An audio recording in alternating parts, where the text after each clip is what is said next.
Hi. Hello. So originally I was going to talk about the title of our stream, but something else happened at the exact same time. One of Musk's little Starship projects exploded. The upper stage exploded, like over some quote unquote ocean, but also some land, because people have very vivid recordings of it. And yeah, the part that you don't want exploding is definitely not going to help him maintain that military contract, because that's the most important part you don't want exploding. That's the part that's supposed to get you in space. Especially if you're expecting these to be manned craft. Yeah, and like if an upper stage explodes, that takes the whole fucking ship, the whole actual ship with it. Also, the fuck is this name? I don't know. It's kind of blocked by the special thanks credits. But whoever you are, hey. Yeah, thank you in. for the follow. I don't know what's going on with that. But yes, hello and welcome to us playing yet another session of Sandland, where we play more side quests and further procrastinate the last three chapters, or the last three missions of the game that we have ahead of us. So business as usual. Probably. What it's gonna turn into is we get the last of our things unlocked, because the last few missions that we have in Spino unlock new facilities and thus new parts and weapons and stuff. You're kidding me. We still have new facilities to unlock. Yeah, these are like late game facilities, and then we run into the end. We run through the main story, rest of the main story, and then start the post-story content, which unlocks the remaining parts of all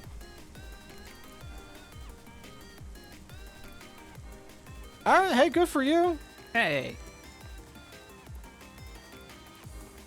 But yeah, no, it's like, it's wild that this is like, I think I made comparisons before to the Castaway Camp in Ys 8, where you're still unlocking stuff even when you're staring down the barrel of some of the last dungeons, and this is feeling a lot like that. Yeah. But yeah, no, Elsa, like, hey, no, more power to you, genuinely. I support your decision. That's not something that's unwelcome around here. We support our LGBTQIA folks. LGBTQIA plus, I should say specifically. I think they extended it again recently. It's admittedly a little hard to keep up with, because sometimes it just happens under the radar. But I understand these in this day and age. It's getting to be a bit of a tongue twister. That's kind of why I get lazy and default to just saying queer. Yeah. But let's go ahead and segue on over to the game if it hasn't crashed, because I haven't checked on it since I hit the start button. Oh yeah, and just real quick, I guess, rest in peace, David Lynch, you beautiful bastard. Oh yeah, David Lynch passed away today. 78 years old, though. Damn.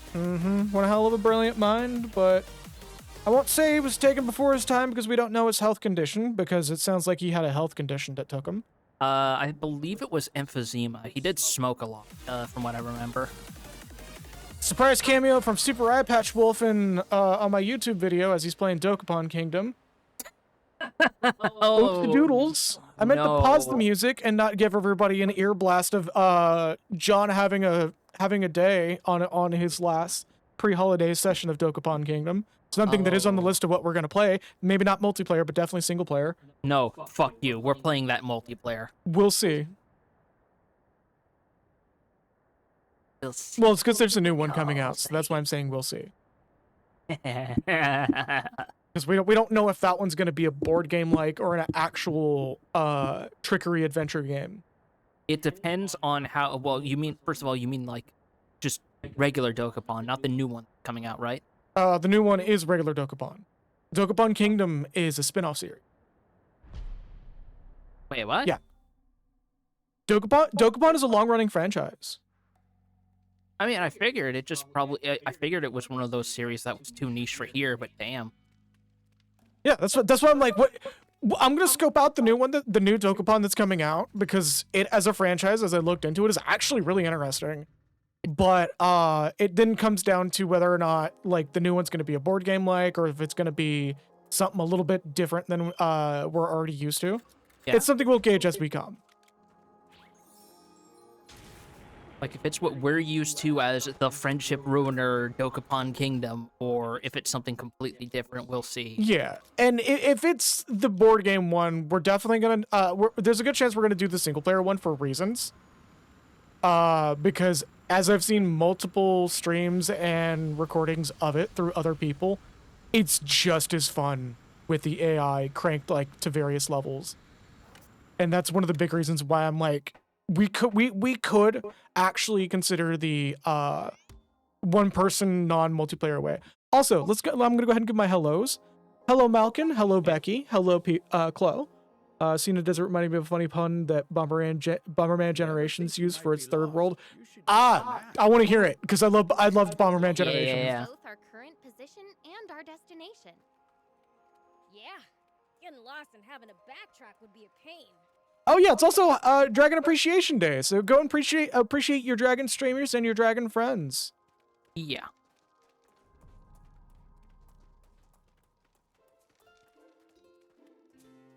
Oh, I also got to do some quick microphone adjustments that I forgot to do before the stream. I always forget something. It happens. You got too much shit to track. It just comes down to me automating those particular parts of things. Yeah. All right, so let's go ahead and get this quest kicked off. A swap, you say? Sure. What are you offering?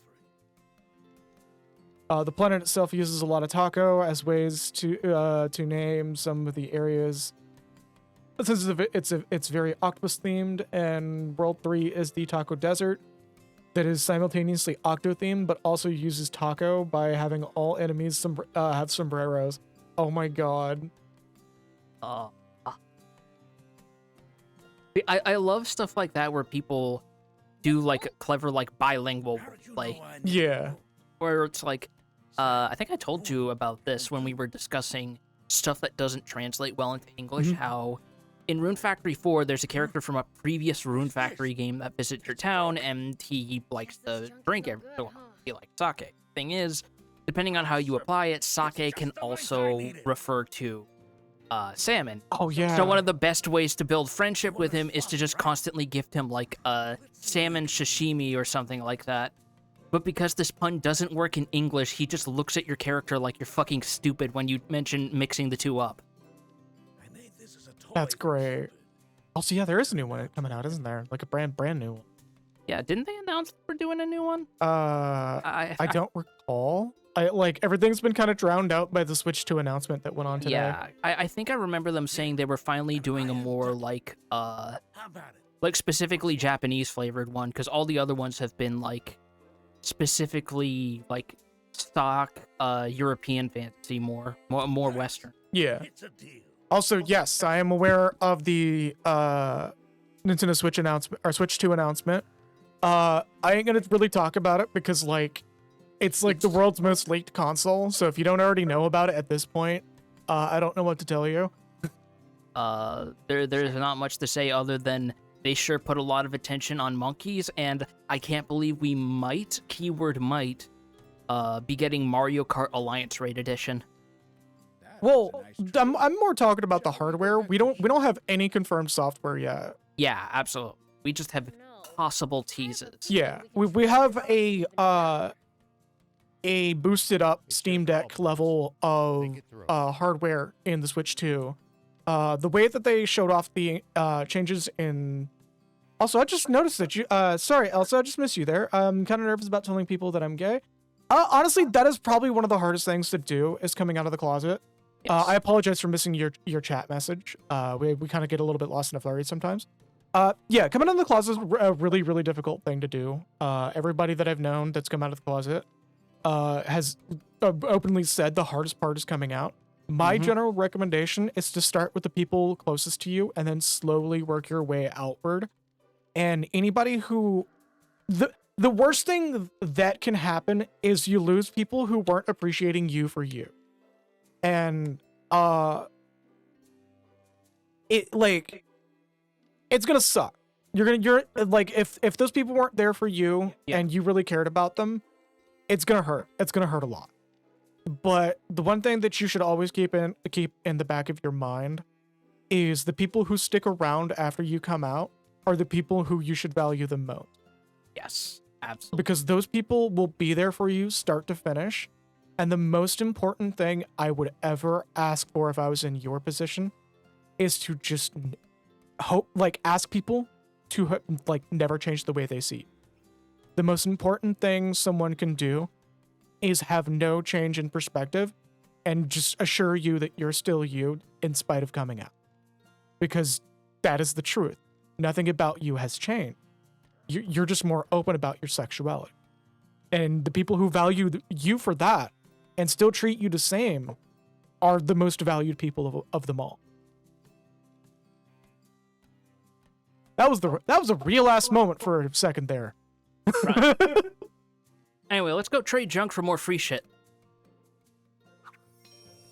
Because I'm pretty sure this is the what is that old tale? The red paperclip or whatever? Yes. Well, so there's another thing that we've been doing that we haven't actually initiated since we started it. We have been picking up a invisible quest line. What? Notice that the Dreamer pickaxe has a description. So there is a hidden quest for finding lost possessions that we have been quietly picking up parts to that are out and about. And we haven't turned in any of these. These are also part of a quest. Yeah, because I know we pre-gamed a couple of quests that had us pick up specific items. Well, before the quest came. So anything that has a description, that's the quest marker. This is your quest marker. Huh. You read the description of the item and you go and find who these items belong to. This includes the Longo Diaries. So I may actually gather all the Longo Diary pages off stream, and right before I turn them all in, that will be completed on stream so we can see the conclusion to the Longo Diary situation, because it is a bit important. And also, that is just a fucking zapper for the Nintendo. That is literally yeah. Actually, I think it might be closer to the Famicom one because it was more gray, and ours had the orange plastic furniture because they were afraid it looked too much like a real gun. Yeah. But yeah, there's a number of lost property items that we have been finding, including the two fucking ducks. The first and last so duck. glad you did this. I'm so glad you did this without me asking. Of just swapping back and forth between those two textures. I knew it was coming. But yeah, we have been quietly progressing in a quest that has no markers, no entry, but a lot of dialogue. Swapsies? What do you have? I think the Iron Duck's not This part of iron that. ducky made by Giannis. My daddy made it? Wow, it's so cute. Really heavy. Also, once again, Elsa, I don't know. I'm hoping that you're still in chat during my talk there, but I apologize for missing your message there. Again, I get lost in the flurry of chat sometimes, so hopefully you heard my message to you. Want to call off the swap? This is way better than the copper donut he made last time. A what? Copper donut. He made this one out of tungsten. Why'd he make a copper donut? Because I said I was hungry. But I can't eat a metal donut, so let's swap. What, did he marry, what's her face? The purple-haired girl from Stardew who eats rocks? Right? Thanks. That was a nice trade. Shall we go back to Hugh? Depends. Am I a legend yet? I don't think you're quite there yet, but it's up to you. So we gotta find the next person who may or may not want a copper donut. Maybe it's this person over here. A trade? I could be tempted. A trade for what? This copper donut Giannis made. copper What's so funny? A copper donut? He's mad that Giannis. Why are you making fun of him? He's getting more joy out of it than Giannis's daughter. Oh, I think that person might have left. That's unfortunate. Oh man, that's too good. My stomach hurts. Yeah, I'll trade you. Hey, what do you got How for could us? I possibly match that? Would this silver egg do? I think I'm noticing a theme here. Yes! I got the copper donut! Oh, we went from iron to copper to silver. Yeah. That was a nice trade. Shall we go back to Hugh? Beef. Depends. Am I a legend yet? I don't think you're quite there. Now let's go to the next person, and I'm sure one of them is gonna. I think those are other side quests. Don't worry about it. No, they're part of the mark. Look. No, wait, actually, those might be bounties because they have the little border around them. No, just look. Oh wait.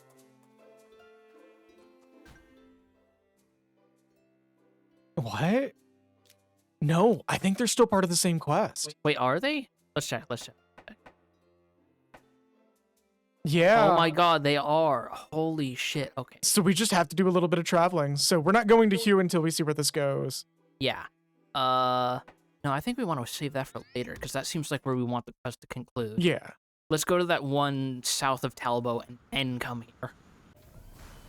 Wait, what's south of Talbot? No, that's at Spino. That's the turn in. Oh, okay. Yeah, My bad. 'cause My bad. We need to conclude this at Spino. Oh yeah, okay. So that's just to remind you to go back. Okay. Yeah. No, never mind. I'm talking shit. At any I'm talking point, shit. we I'm can talking end this shit. quest. But I want to see where this goes. So this guy's got to give us like an egg, a golden something. I'll consider it, but what A if you golden got? sun, maybe. How about this silver egg? Also, Becky saying, Interesting. I'm glad this That's copper kind of donut wasn't made by Ian Nasir. Right. No, if it was, then it would be edible. My guess is it's for grip strength and forearm training. Use it any way you like. Oh, well, if I just start using it, my screaming muscles will tell me where it'll do the most good. And I was feeling like I didn't get any stronger by training with this golden tire. Golden tire? Let's swap your silver egg for this golden tire. Sure. It's settled. Careful, it's heavy. Sure. A broken bolt turned into gold. It couldn't have gone better. I'd say you've done practically as well as the junk millionaire. Let's take it to Hugh. I don't think we're done. Oh no. Okay. It took that marker from us, Okay, never mind. That was probably a red herring. or an alternate route we could have taken. That too.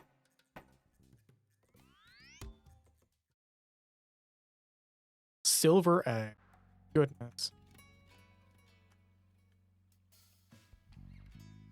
Also, give me. Oh, I missed this. What's time for sand puns? What's a desert's favorite kind of footwear? Sandals. Doing something right fast. Got a bunch of things on Firefox. Gotta make sure that Twitch doesn't crash our fucking stream. Yeah, and you also need to close that tab that's about how to tie 10,000 birds to my arms and bring them to assert dominance in the local grocery store. No, that tab remains. It's important research. That's why we have the feeder out there. Also, I'm sending a whisper to that person who might have missed it. Yeah.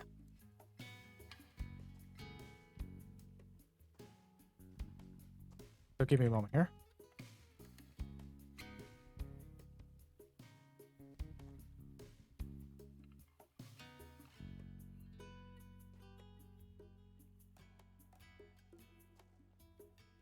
I really wish we had the before and after image for Spino when you first get here in game and Spino as it is like now. I mean, if it lets us do New Game Plus, we can do that on stream.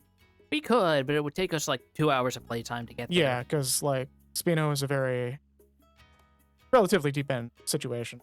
Yeah.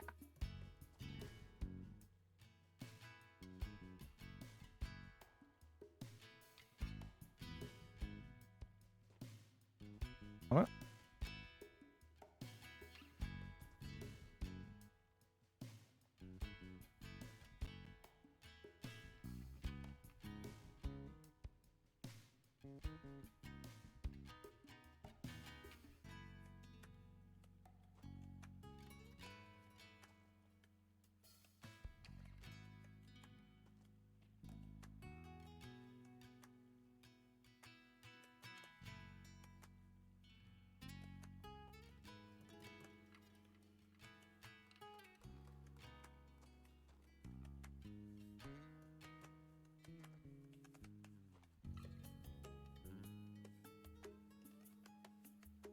Okay. All right.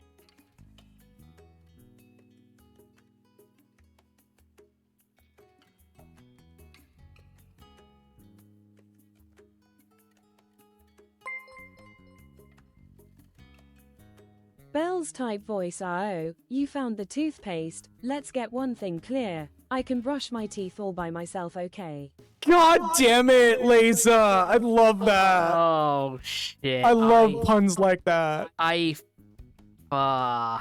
Yeah, that's fun. That was fucking incredible. Sorry, I had to send a DM to that person who said that they were thinking about coming out recently. That's an incredibly important thing for a person to like. Yeah. Have a like start off on the right foot, because starting it off on the wrong foot could ruin like a lot of your emotional stability in the future. Like I plan on clipping what I said about it and DMing it to them after stream today. Because like again, it's a super important thing. Wow, you actually managed to trade your way up. Yeah, here's this gold tire kid. How's about this much sound, Gita? That works. What do you say, Beelzebub? Sound fair? 1400, bitch! I make that at the arena. Great. Got the Zenny ready, Hugh. Yep. Here you go. Nah, 1400 is actually not a small chunk of change in this game. Yeah, my perspective is pretty ruined because I see Zenny and I think like Dragon Ball Kakarot, where you can earn like tens, if not hundreds of thousands of Zenny from just picking up parts from animals you hunt and treasures around the world and shit. Mm-hmm. Let's see if you got what it takes to be a real legend. Oh, is this going to be a part 2?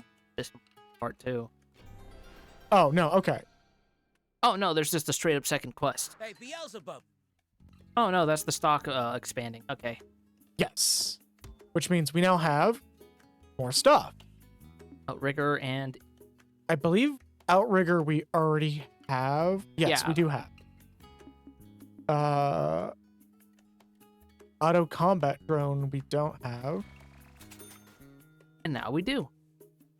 A lot of options for the hopper, flamethrower, salvo system, and auto combat drone. Yep, we already have 2 mega rockets actually, damn.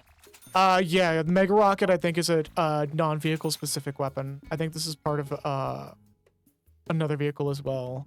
I mean, it's listed under hopper. So I'm just gonna assume it's a hopper part. Oh, I guess it is a hopper part. What the hell? Because there's another Mega Rocket. Yeah, there's a mega rocket for dirt buggy specs. Oh, we have rare weapons as well.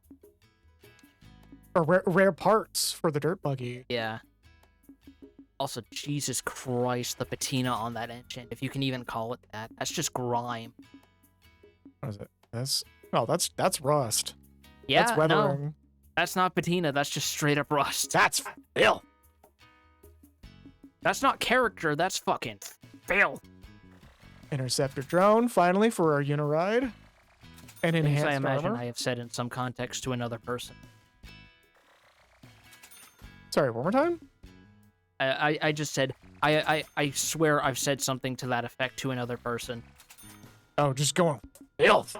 Yeah, just, I'm sorry, but insert character from insert fictional property here does not have character, they just have filth. thick layer of grime all over that body. Ew. Oh, there's an anti-grav engine. I think that's an upgrade for what we have. Maybe? And then battle armor. Intercepts. Yeah, we officially have intercept systems for anything that would need it the most. That's not musk, that's stank. Yeah, that's stank. Yeah, and we have the tier 1s for the battle tank. Okay, and more of this will come once we unlock different vehicles. Yeah. So that's if we build it, they will in fact come. Sounds of wizard. More.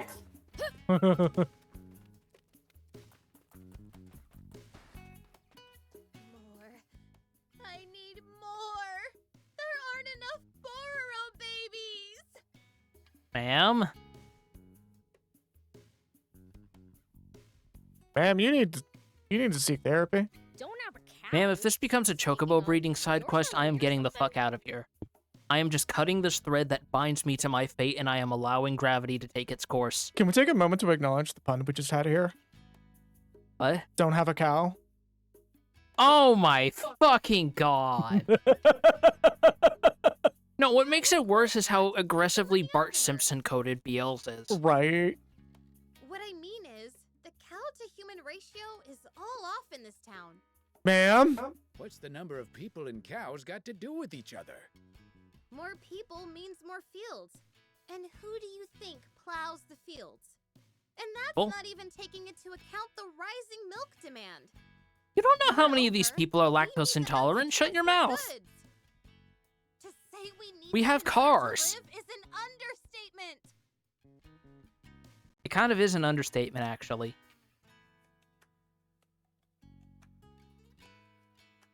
Yeah, no worries. She stares into your soul with her weird obsession. Like, you know in another life she would have been a horse girl. Right. Okay, I get it.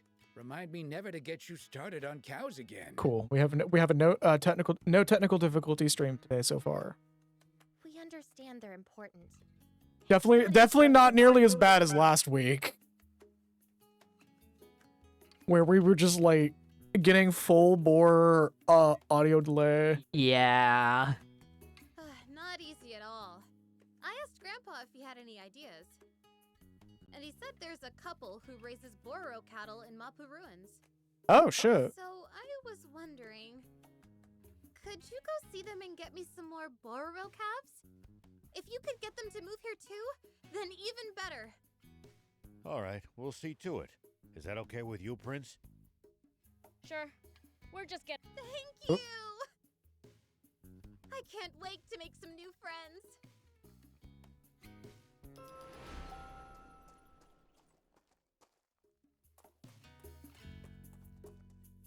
All right, so that's our next. Bororo boy. Oh yeah, there's more decals and shit. I think there's a new set of bounties that got added. Looks like it, because it's coming from inside the restaurant. The call came from inside the restaurant. I mean, house. Oh yeah. Pleased to meet you. Alright, we got anything new, or is it just... Nope, still banded in training. Oh, we have more animals. Yeah. Oh, and treasure Geji. Okay. Oh, that makes sense. okay.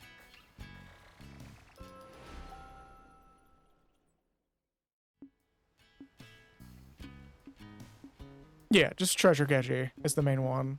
Alright, fair And there's enough. gonna be a fair recurring fight Then that lets us it's get some good loot. If we don't kill it in a fucking wall. It's like fucking, well, what's that one boss? Towards the end of Order of Ecclesia, where if you time, Hey there. Glyph Steal at the right moment, you can basically just telefrag him within 30 seconds of starting that fight, Yup. and it's so funny. Thank you so much. See you. Because I think Ecclesia is considered one of the harder of the DS Ecovanies. Kinda, sorta. Portrait, in my opinion, is the harder of the three. The reason being that everything is like very interconnected, and you could Yes. just miss an entire weapon upgrade that makes the game much more difficult than it actually is. Especially considering that Shinoa is deeply dependent on those fucking glyphs. Well, I was talking about Portrait of Ruin. Oh, Portrait of Ruin, yeah. Well, Portrait of Ruin, things are a bit more linear compared to something like Symphony or the Sorrow games. Well, can I speak? Sorry, yeah. When it comes to Portrait of Ruin, however, there's actually specific missable things that you can like just flat out miss, and cause the game to be more difficult than it has to be. Typically, you wouldn't miss those because the game's just like, hey, you should really, really, really, really do this. The one I think I know you're thinking of is there's a side quest Wind can give you that makes you a weapon that requires you to have a longsword, something you could find in like the first painting, the City of Haze. And if you sell that bitch without thinking twice, guess what you're screwed out of for the rest of that Well, I mean, run. you can still get it. It's just the difficulty of getting it increases a lot. The Assassin's Blade? Yeah, because there's an enemy that I believe there's an enemy that drops it still, but it's like super low odds. It'd just be hard to do that quest because Wind only lists 5 quests at a time, so the more of them you knock out, the more you get the stuff that would be more pertinent to what you want out of him specifically. Yeah. Nice. One down. They're all down, Beals. Also, I forgot how hard Whip's memory is in that game. Jesus fucking Christ. Oh boy. Because I made the dumb mistake of doing it before getting 2 specific items in the latter half of the game that are specially tailored to make that fight less difficult. Thank God I mastered the shuriken. Excuse me, young man. Hey, Denlara. Hey, Lara. I've heard there's a couple who Did you raise hear about the Bororo cattle livestock that ate itself? No, Becky, tell me. Go on. It was a Bororo Bora. Oh. That one was a bit of a struggle to get there, but at the same time... It was a little strained, but it was worth the pain. Yeah. Did you speak to them? Nah, they're gone. A giant raptor got them. It's just me here. Oh, we actually have our first open mention of death. Well, I'm not our sorry first to hear open that. mention, but It's okay. our first orphan. No, second orphan. Talk to them about it. Actually, I think third. Bororo cattle. What? Are you bandits? Get lost! Don't make me teach you another lesson. No, we don't want to steal them from Was you. that Clinkenbeard? Probably. Kind of sounds like He her. just puts on a chicken costume and he goes, "My team is the Pied Pipers of Fremen." No, if that is Colleen, that technically means we're talking to Kid Goku right now, and we better run. Right. You left out some important pieces. Is anyone in Spino good with Bororo cattle? Yeah, there is. No one loves Bororo cattle like she does. I see. In It's fact, a little concerning, actually. it's to the point that we're quite concerned with her that she's going to become obsessed and soon want to graft cow skin to her body. For real? If she has a fur affinity, we hope she doesn't. Press the grafted one. It'd be nice if you came, too. You wish to take the throne of the Bororos. Laser, same brain cell as me. God forbid a woman joins the fur community. I can't. Why not? Laser, I'm pretty sure she would be a member of the fur community in the same way that PETA are animal activists. That would hit you like an arrow. I heard that. Gotta avenge my ma and pa. What? Don't tell me you're thinking of fighting a raptor. Just pay us to do it for you. Do that? You're only a child. I'm not just any child. I'll be alright. I have 5 bulls behind me, and they're all raring to go. And it cuts to the bulls, and they're just like, look like fucking bull skeletons with skin loosely draped on them. See, look, they're ready to go. I thought you were going to say they're just like standing upright taking a smoke break. They see the camera has panned to them and they go back to being bulls. Not even like an animation back to being bulls, just an immediate same frame snap to being bulls. Just like a fucking Looney Tunes like smear frame and they're suddenly on all fours. I can do this on my own. Maybe you can. Head wiggle and all. Would Will you be okay knowing you lost? I thought you were gonna say it's a collection of bull rides you'd find in a bar. Oh, that would be even funnier. No way.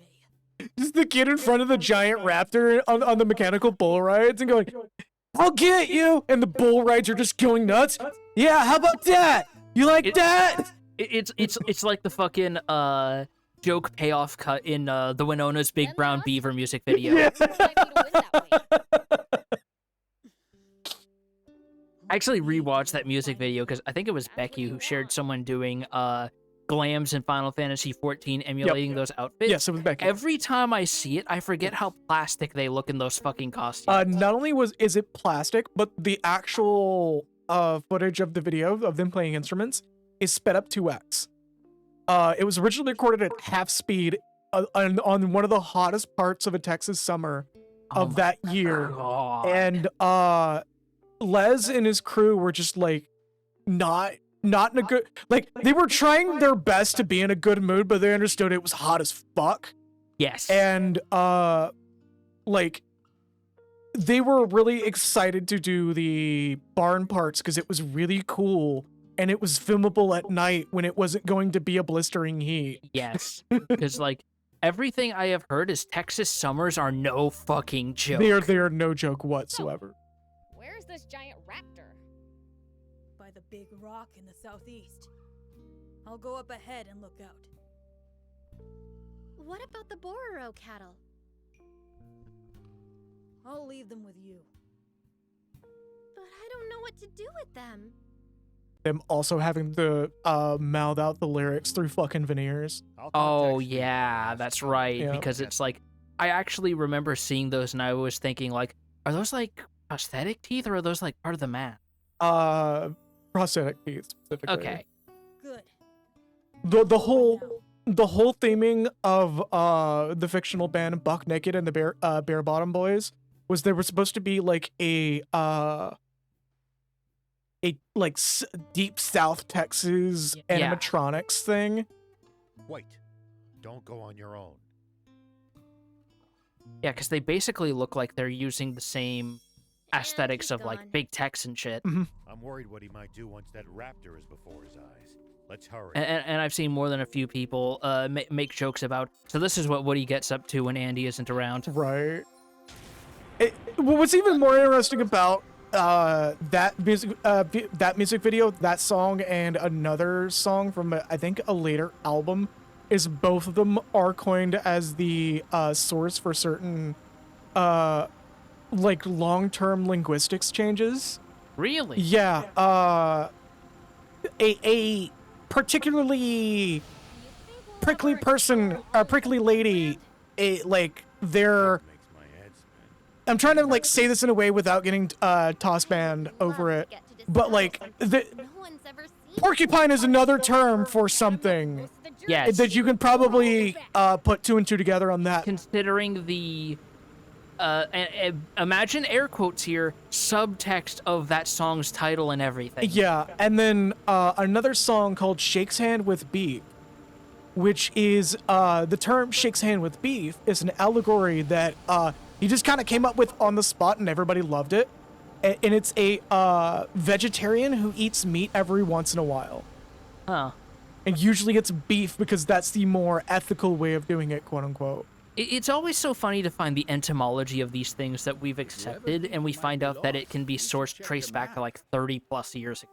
Yeah, like it's a super recent introduction of a term too. Yeah, like it's sort of like people looking back and realizing that The Simpsons might have actually helped, not codify, but popularize the use of the term yoink, when you and just pinch cromulent. something out of someone's hands. Yeah. That's why we named our steel spell in Wild Arms 3 Yoink. Let us handle this bit. You hide behind that rock over there. No, I've got to do this. Don't just. So he just walks over. only get This is in the the way. giant raptor, and it's like a raptor half of his size. I have to beat it, and the raptor's just like, please no. Okay. Sorry. All right. The raptor just walks around and it's got like Coke bottle glasses and a bow tie. You wouldn't punch a man with some glasses on, would you? Beel's in the cannon. Oh, no, we actually fighting this on, like, by fist. Goddamn, okay. There we go. As I was gonna say, he just does a fucking, he would probably do like a Wreck-It Ralph where he takes the glasses off and smashes them over his head. Let's see. No, fuck you. Holy shit. Here I go. Get juggled, idiot. Oh, we got a critical on the last hit, too. He is already down to half health. Holy shit.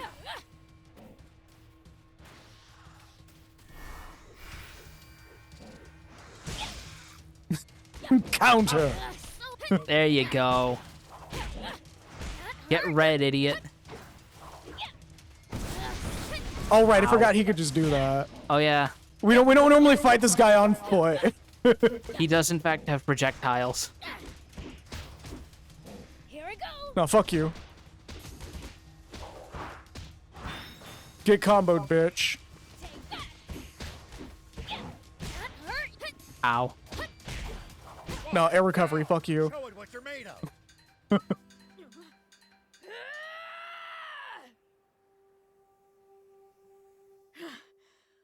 Yeah, what if I were to cutely projectile vomit on you? I got it back from my parents.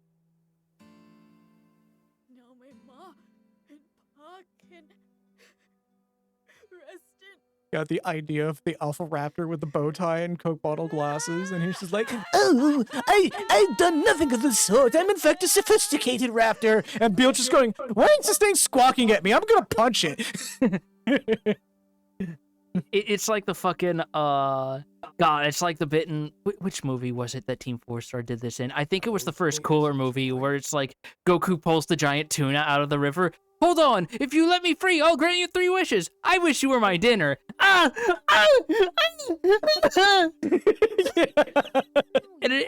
like fucking Gohan and Krillin and Oolong just hear it off echoing in the horizon, and they're just like, oh, sounds like Goku caught a big one. Like, that's like, it just, that joke makes it feel like that they wanted to have the talking fish granting 3 wishes be a recurring joke, but like, it was a joke that was so perfect that it needs to happen once, and any time after that is going to ruin it. I mean, they did have the joke in episode 31 about how, because of Goku's appetite, he almost fished all the fucking local freshwater fish around the Paozu region to extinction until Bulma pulled him out of there. Oh my god, yeah, that does make sense, doesn't it? The amount of times he catches fish. Yeah. Thank you. Just the thought of Goku ruining an entire fucking ichthyology ecosystem in a region, all because he had his tail cut off and he can no longer fish with his tail. No need to thank us. We did it because we wanted. I mean, fucking, you've seen how much that little shit ate when he was only like 11. Oh yeah. Now, let's get you over to Spino. You're My family. I'm pretty sure Bulma almost hitting him with her car and then planting a cap firmly in his skull was the best thing that could have happened for the fauna around there. Just had the last remaining like aggressive sand beaten out of him by a car. Yeah, what little wasn't already beaten out of him by terminal velocity brain damage. God, actually, that reminds me. So you know how I just mentioned that Bulma actually pulls out a gun and shoots Goku, right? Yeah. Have you seen the unofficial live-action Korean adaptation of Dragon Ball? Not yet. Yeah.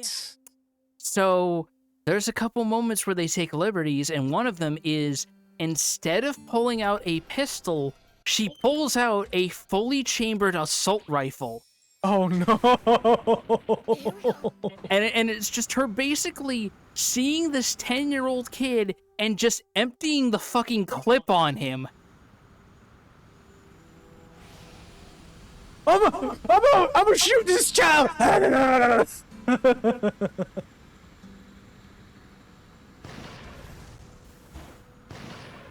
I mean, she is from a wealthy enough family to get away from it. Yeah, just fucking like pay the judge off and just Exactly. That's it. We gotta wait for this pay to kick in before we walk away. There we go. Yeah, see, look, it's 9:06 now. We didn't gain a single level. It's just the frequency that we do these.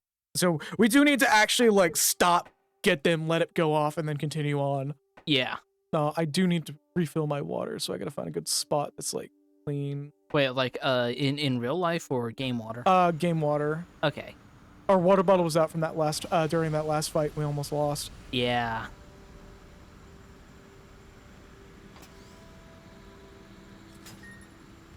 I believe there's something else we would need to do, but I would have to do it off stream because it's a lot of work. It's a harsh region.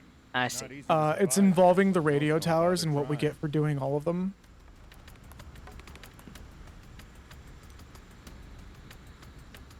So we're just gonna grab this one right here. What's up? No, nothing. Just very funny that Becky wrote, not to be confused with or water. Most don't bother trying. I don't have my beep button set up, so I can't just like say it and then hit the button at the same time. Why can't Desert Speed comedians? Because their humor is so dry. I knew that was where it was going. Hey, called it. Get red. Get red. That's actually one of my favorite dad jokes. Fuck it, let's do this real quick. There's usually something. It's not too far from a fast travel point, is it? Yeah, no, it's like right there. Fuck it. Let's kill a dragon. What's the worst that could happen? Oh, we fought one already, actually. Yeah, let's kill another one though. Oh, one of these vehicles got a auto combat drone that we can add to them now. Oh, there's 2 different interceptor drones. Huh. Weird. There's the enhanced armor, which all it does is just put a piece of armor on the headlight. It's good. It's fine. Don't worry about it. Oh, did I send the forward?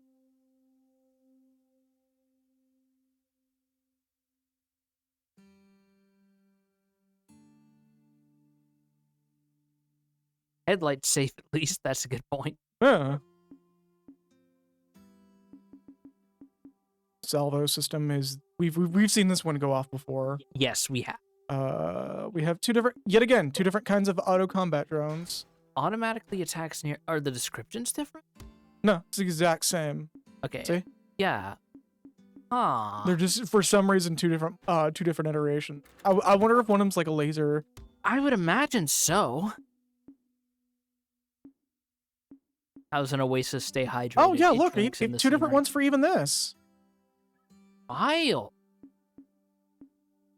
So you just have different designs of the same upgrades. Yeah, I'm doing this.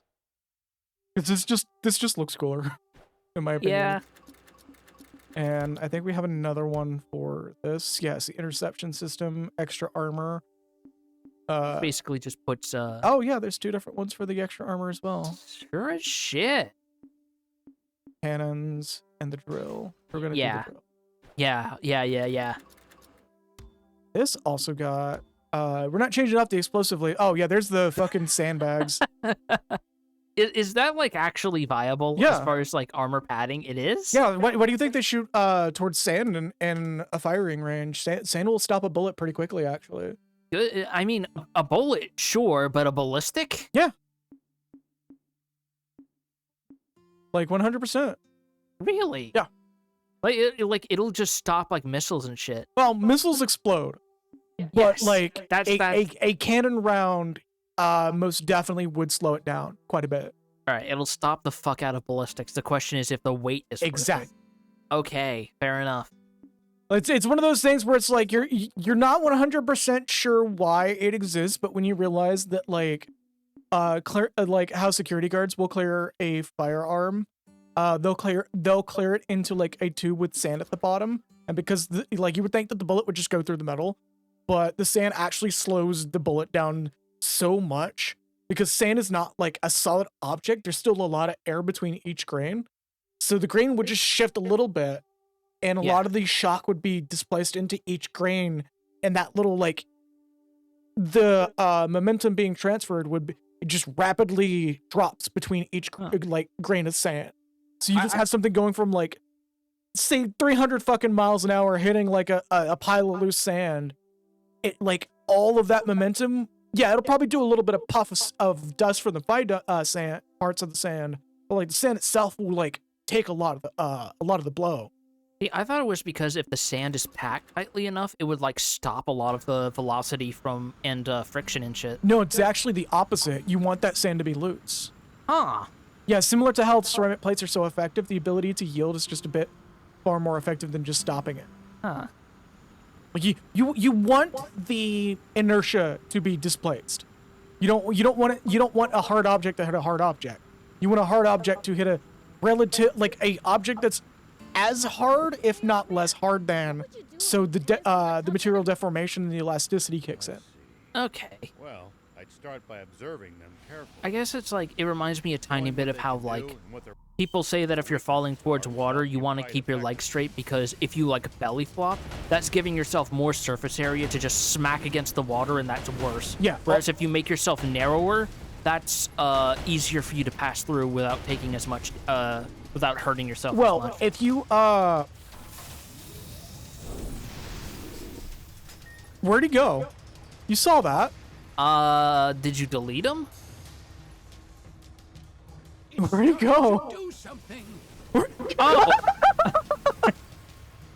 Oh, there he is! Yeah, You just so, took one of his 3 lives. fucking, you don't want to belly flop onto the water because you're spreading the impact of more water over a larger surface area. So Yeah. you're having more impact in a smaller area because you're transferring the inertia linearly, not alinearly. So like if you hit the water, it's like slamming your hand on a table. The force is going to go through like where you're like if you lift your hand directly from the top and go down, that inertia is still going to go that direction. It has to go that direction. Yeah. Which is why you want to do it with your legs because it'll stop it around your knees and hip. But if you do it from the belly, you're gonna just like it's gonna liquefy your organs more or less. Depending on how high the fall is, probably yeah. I mean, there's only so high you have to go before you hit terminal velocity. Oh yeah, I'm not talking terminal velocity. I'm talking like falling off a diving board accidentally. Yeah. Like if you're gonna fall off a diving board and like have you're guaranteed to fall on your torso. At least put your arms forward so your hands break the water a little bit and get it moving. Did he try to go under the surface and then float back up because you damaged him too much? I think so. Because it looked like an animation got canceled out by something. Yeah, I think that's what happened as well.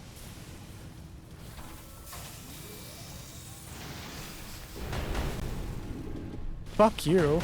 Hey, old man, what would you do if you ran into a tough enemy? Let's see. Well, God I'd start damn, by observing okay. them carefully. Clean. And I imagine this is renewable because it's a bounty. Yep. Bounties are repeatable infinitely. Even the level 30 crowns. Like when they turn crowns, you can repeat them still. Alright, so our next quest. Counteroffensive. That's our main story. Oh, right. Yeah. We're unlocking as much facilities as we can before the final fights. This is not what I meant when I said that I wanted to be liquefied. Me before I hit the water wrong. Look, if you twist onto your side, you'll be a lot better off than if you just fall on your stomach. Just saying. Like, if you can't put your arms out, twist to your side the best you can. Or curl up. Anyways, here's Waterwall. Okay, so that quest we're going to do last of these two. Right. Because this one's going to take a little bit of time. But this one up here is more town improvement. I believe this is one that opens up a new shop as well.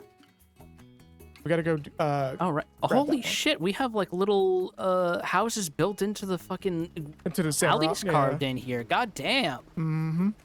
There's still space for more. Yeah, there is. Oh man.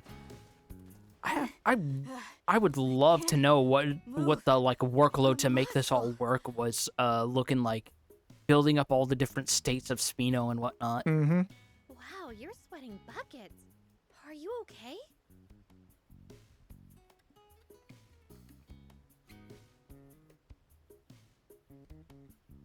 no, not at all. My legs feel like they're gonna fall off. I've been taking the stairs to try to keep in shape. Cardio? Okay, good. My body can't take all this climbing. Then climb less. High up here. A zip line might help. Oh, this is zip lines too. That's right. Oh yeah, Maybe the Lecto thing would we think we're barely fresh if we use. asked. Well, it's getting to the point where we actually will be using it more as more shit gets introduced. Perfect Yeah, we'll timing. see. Would you be able to make a zip line here? Actually, No need to explain. Pretty sure I can guess what you want me to do. I'd need some materials before I could start, though. Materials? I can take care of that. What you need? I'll be needing this, oh, and that. Got it. Leave it to me. I'll do my part and supervise materials Yeah? and construction. Yeah, supervise. Sure. Well, I more mean like, we don't have to go anywhere. Yeah, we can literally just make the ropes and magnets. No, not even. Oh. Are they going to Materials ask for us the zip to line? get a plot item? Let's Maybe? see. Yep, all here. Let's get Lecto. Wow, you managed to get everything. Let's start building. You didn't even leave Spino. I'm so excited to see the results. I think because this is an upgrade, it's probably not going to require us to do anything. Yeah, that makes sense. This place is getting more layers to it. Oh, this is just making a whole circle. There you go.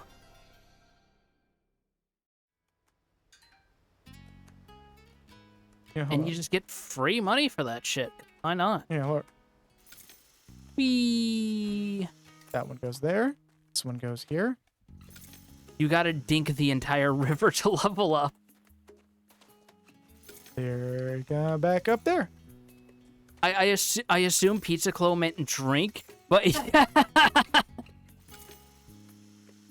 I assume Pizza Clo meant drink, but all I can imagine is you looking both ways, pouring a little file out from inside of your suit, and the river just like shifts, and you see the face of Mr. Dink staring judgmentally across all of Spino. For a whole Spino sure is a customer by any. Very expensive. We already have. Hello, 3. Douglas. I see you failed to change a pipe. Now let me tell you why changing the pipes in your well is not actually all that very expensive. In fact, the fact that I'm saying that it's not all that expensive should be a sign that, well, why you should do it. Like, right now. No, I'm not asking. You should be doing it right now. And the, fucking... just starts going off-key. As, like, the background slowly dims into black, and it's like, no. You need to do it. Or I'll put you back in the rotten womb.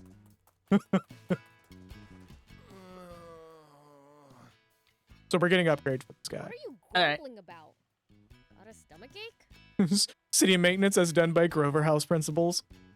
We have to have all of the pipes as like open and square as possible, completely ignoring why the pipes need to be circular.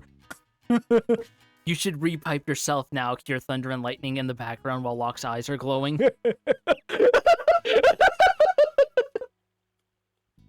Hold up. Hold up, I got this. Okay, go for it.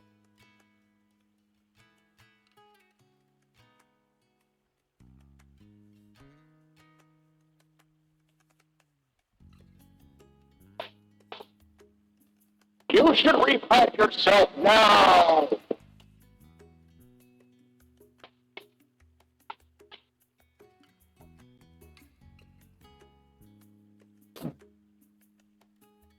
Oh. Oh, did that turn it back on again? No, okay.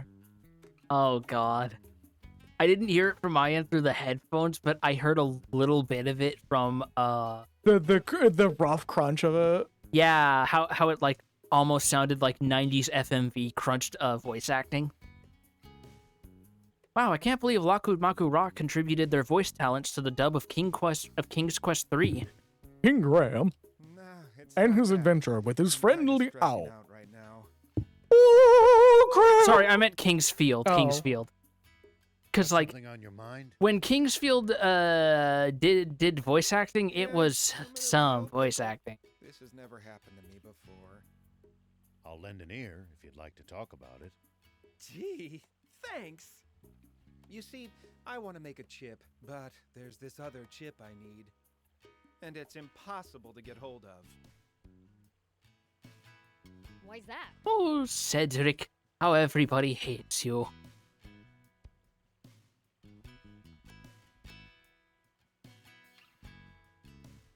What's that crinkling over there? You got secret chocolate again? No, hold up. Okay. What kind of chip you need? Now I have to eat all of these. Yeah. Also, you crinkled that bag so hard that your PNG's lip flaps kept moving in sync with them. I have not. It's super rare. I haven't either. Dry lip have an ass. Defender chip, one that never received a certain. If any of you in chat heard me say that and started licking your lips, There's a defender that missed the update by mistake, so that's the only bot you can get it from. Wait, what? You mean you'd have to check each defender one by one? Might as well give up now, Sonny. No, it's actually easy to tell which one has the chip. Didn't you just say this was impossible? Won't attack you, no matter how up in its personal space you get. A defender that doesn't attack? Sounds pretty useless to me. The bots on the battleships were originally just used for communication and support purposes.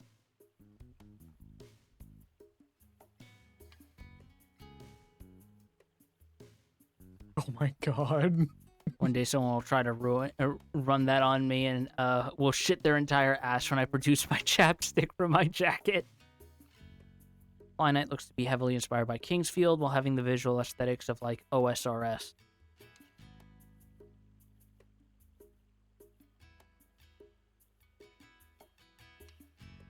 Oh! Yeah, I have seen this. Yeah, it's like very heavily inspired by RuneScape and shit. I was like, wait, have I actually heard of this? And the more you like mentioned that it was like old school RuneScape inspired, I was like, oh shit, wait, maybe I have. Yeah, that's a fucking really interesting game. I forgot that I actually seen it. I think it was by a different name at one point. Stuff like guiding people to their destination, answering basic questions. You could even have them watch your kids for you, apparently. It was only later that they were updated with combat AI and repurposed into the defenders we know. So there's just a skull bot that's just like taking care of a child out there somewhere? But if my Yeah, research is correct, probably. there should still be Just one that like doesn't have the big scimitar in its hand, but instead it just has like a like the fucking kerchief wrapped around its tall ass head and like a spatula. Yeah, making some bomb ass pancakes.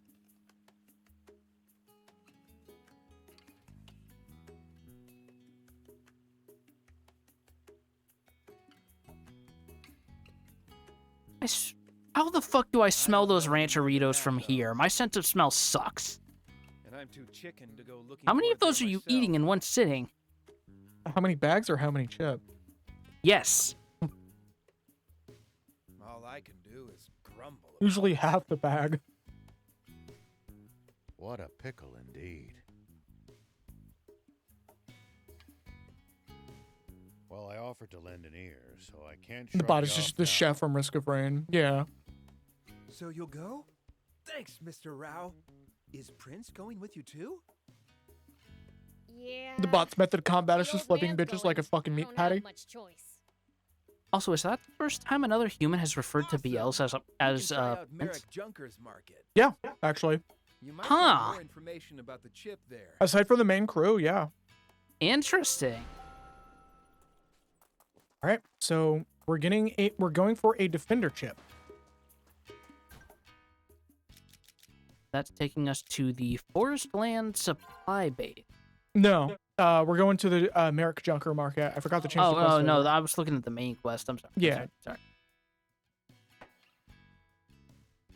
Gotta go all the way out somewhere.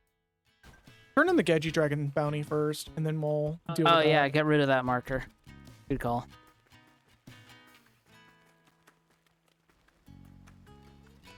I would not be surprised. See, I love how Nintendo is about the last person that they are releasing.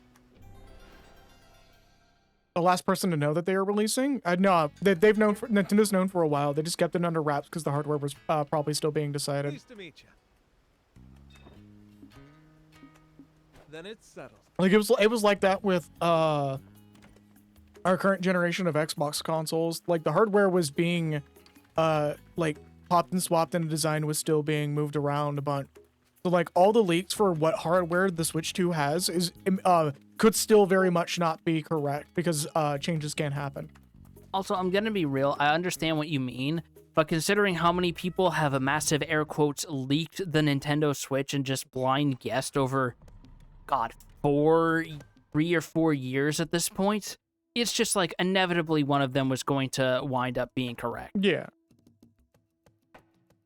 Like, I'm sure maybe some of them did happen to get a hold of, like, legit information in one way or another, but I'm pretty sure it was just enough people guessing / anticipating that it eventually was going to happen.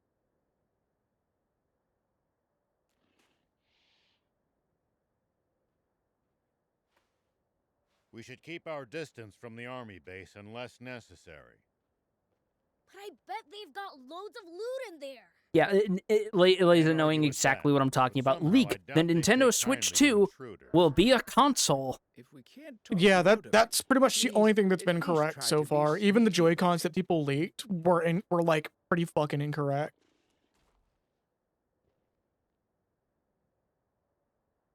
Give me a moment here. Yeah.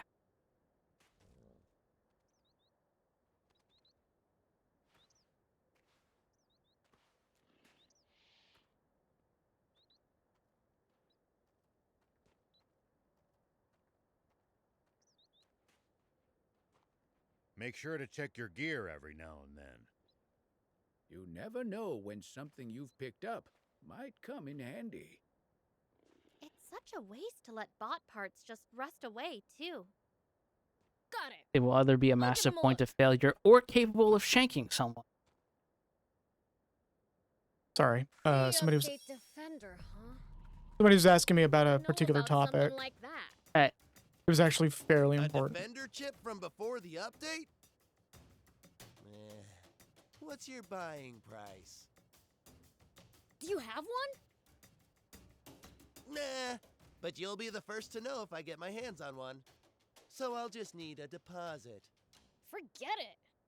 Yeah, you, dude. Dude trying to fucking get money. Just, you know, not in a legit way. Yeah, you can get money when you have something to show for it. Yeah, like almost all the shops are now having premium Toronto rubber as we're doing. Oh this. boy.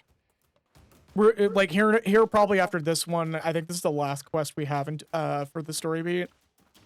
But here in a bit, we're either gonna get it before the end of the game or right at the end of the game. Yeah.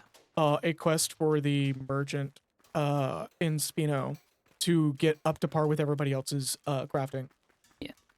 Also, I don't know why I'm seeing this because I'm not exactly a Star Trek person, but I keep seeing people comparing the initial Switch Joy-Cons to the supposed new Joy-Cons and saying it's like the old Star Trek crew uniforms versus the TNG designs, whatever that means, if that means anything to y'all out there. No, why are they? That's not even like a valid comparison. Just smash up one of the defenders on Merrick battleship. It is something I have seen people pair it more than once. I have no point of reference for this. That's fucking stupid. It's really fucking stupid. They don't know. They don't know what they're on about. Okay. We need a specific kind of defender chip. Have you heard of a defender that doesn't attack? Like, it's literally people making baseless comparisons. It's like looking. Oh god. Do I even want to continue with that statement? Do you? I've said some inflammatory shit on here. What do you have to lose? I'm gonna mute for a minute. Okay.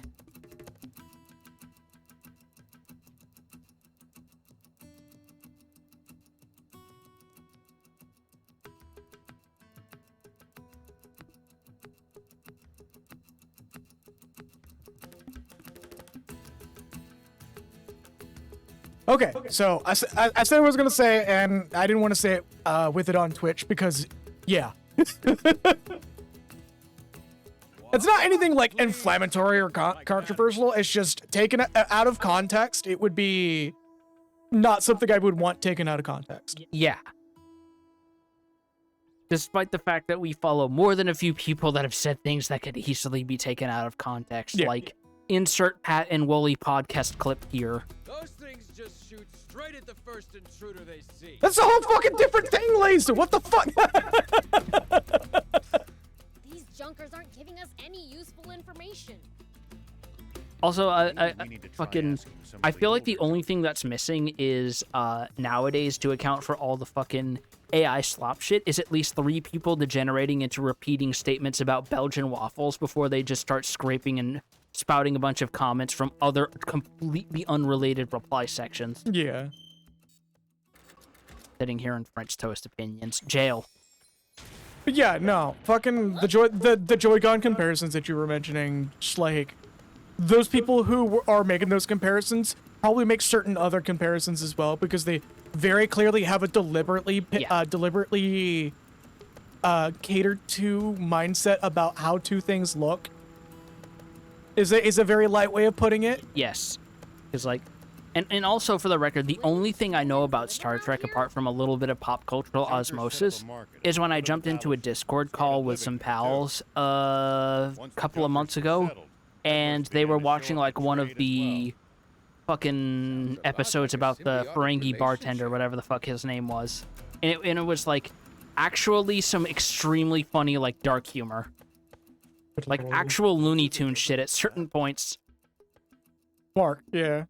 I did see one like that on the Merrick battleship. You did? Tell us where it was.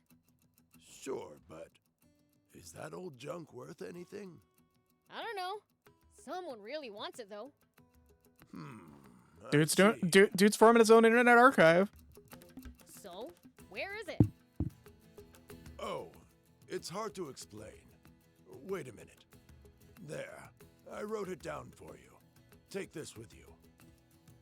Nice! Thanks. Hey, information's not free. Pay me a broker's fee if you find the thing. Are you kidding me? No, he's got a point. Like, Not at all. Be glad I'm only charging you after you find it. yeah, no, like he could have just been like, pay me and I'll give you the info. Like that's. Yeah, like the dude who wanted to basically sell Beelzebub a chip pre-order bonus. Yeah, like at least this guy's like, look, you're paying me for something. You're not paying for the object, or you're not paying for the prospect of maybe getting the object. Like you're getting something that's gonna help you forward. He saw the bot at the back of the ship. Let's have a look down there then. Oh. Death Blame. Oh, right. This is one of the... Hello, Hero Kevin, and it's going all right. We're more or less accidentally 100% in the game. This is pretty much what's happening here. We thought because it was the act of doing so is satisfying enough, we can't leave well enough alone. Like, this game is good enough for us to actually put in consideration of just 100% in the game. Okay, but that's not a death plane. Oh, it's right on the edge of other things.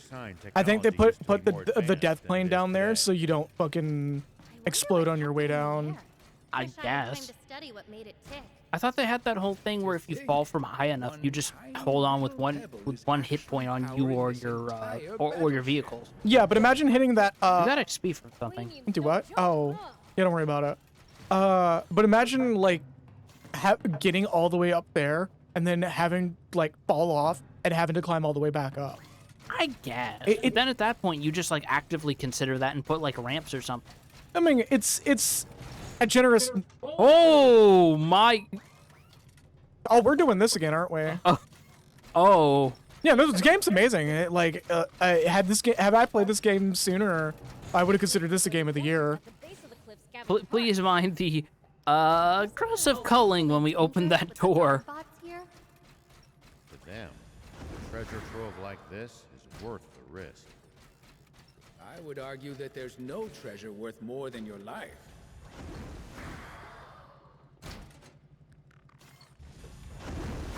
We're getting bumped off the ceiling? Yes, we are. Yeah, there's no way you're fitting through that gap. No, instead we're gonna crawl under it for some strange reason. You. You. And that. That's not a door? That is a fake door. That's it's a real up there. Fake. Okay. Okay.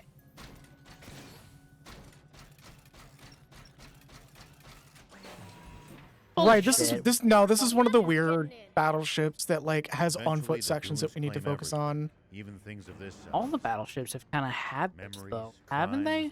No, this one has like a particularly disproportionately high amount. All right. Also, I don't think Beals has fall damage. I say as I clip the oh no, wait, it gave me it back. Oh. I don't think Beals has fall damage, he says as he throws the demon child off of a cliff. Twice. Remember, everybody, if you're wondering whether or not your child is born with fall damage enabled, just throw them out of the nearest window to check. This is a joke. This is a joke. This is a joke. Yeah, you better not waste have a gap on that shit. Still can't believe it. Oh, I saw what you were doing. Than it is today. All right, that gets down. I wonder what kept it in the air. Wish I had time to study what made it tick. To think. Okay, I guess we're little pebble guess we're walking under the platforms today. Yep. Yeah, aquanium's no Oh, what do you mean that's not collision? All right. No, put him in that one window-mounted cage for babies. Oh my god. Oh my god. I hate that I know what you mean though. It's a product made by Evenflow. You sure it's not made by Mattel? No, it's a joke on another weird baby product, an RGB baby carriage. That when I saw it, I like. Fuck you, that's not real. It is real. Fuck you, that's not real. It is real. Anyways, when I saw it, I immediately linked Pearl Jam. Specifically, the Skate 3 skating Jesus meme. Jesus Christ. Just so I can get in the Evenflow.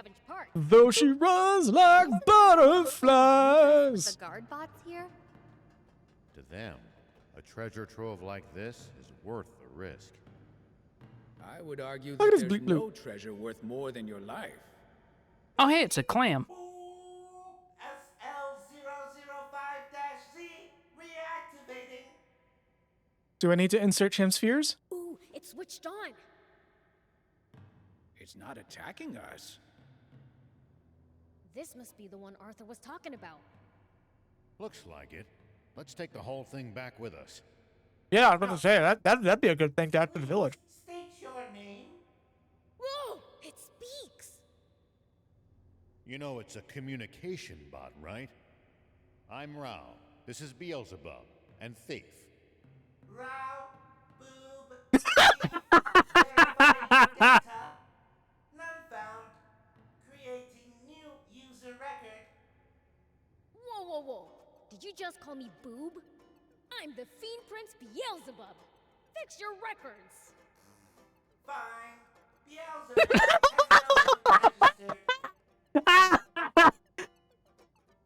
This bot is literally out of here like, fuck you, kid. It just didn't have a tongue. I love it.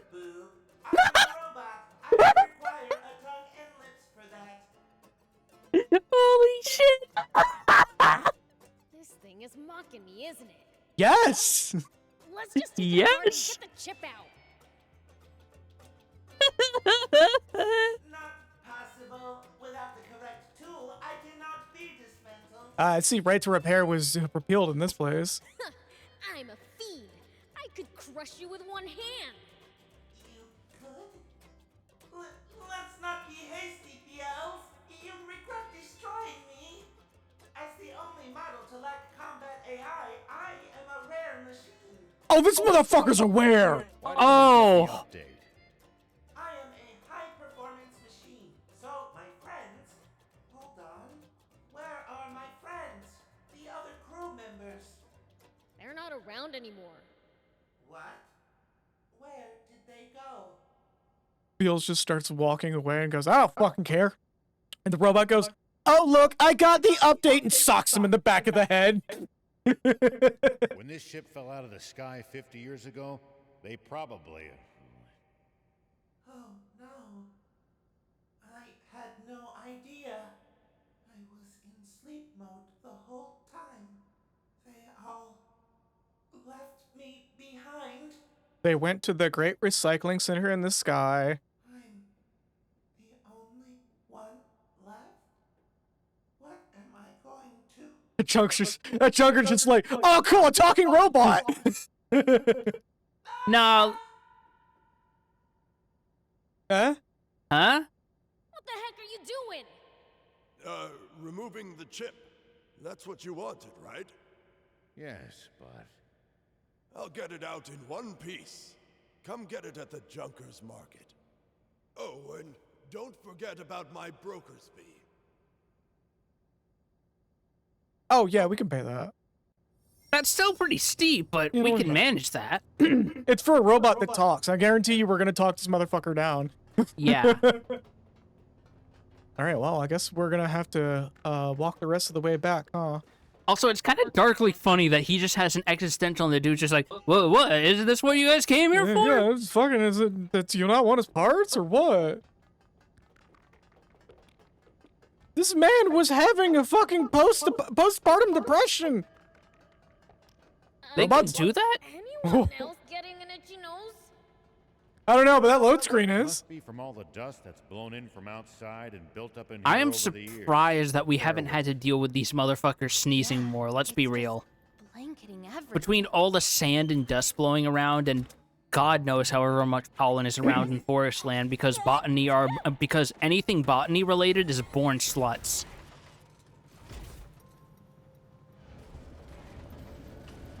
Wait, what?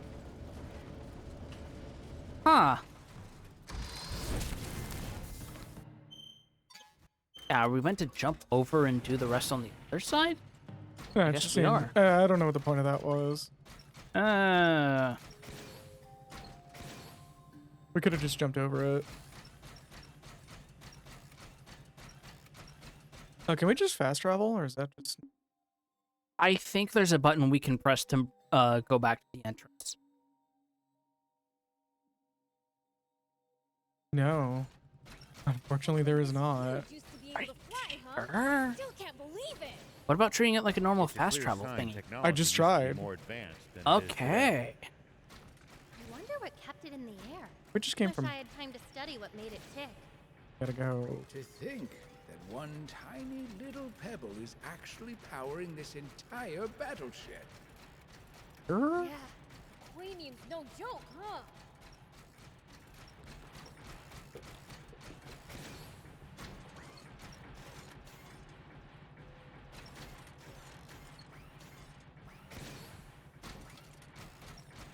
No, wait. Huh? Which way do we... Are we lost?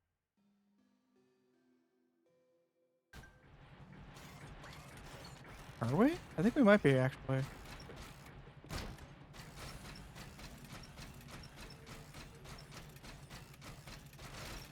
No, I'm just a little turned. Alright. To be fair, a lot of this place looks the damn same.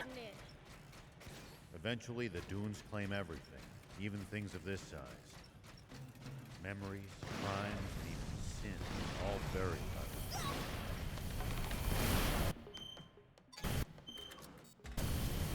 them. Nah, fuck you. I do find it excellent that Aquanium is a very fantasy-sounding item, but also it's just a way of saying, yeah, this is basically a hydrogen bomb. Pretty much.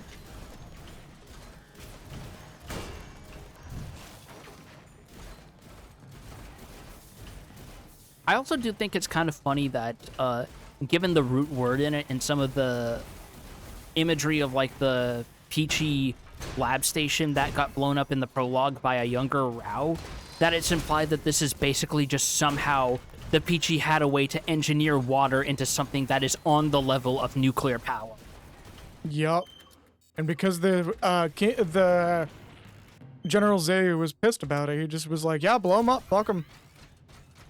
We ain't gonna miss him. What's that? The Peachy can solve all of our problems? Nah. Nah, not on my watch. Yeah, way to go, Douglas MacArthur. Great job. They can solve our problems? That means we have to blow them up after all. It's the hero's journey. Isn't that awfully dangerous with the guard bots here? We literally just did a loop back out here. A treasure trove like this is worth the risk. I would argue that there's no treasure worth more than your life. Alright, I think we're due on our way out of here. Yeah.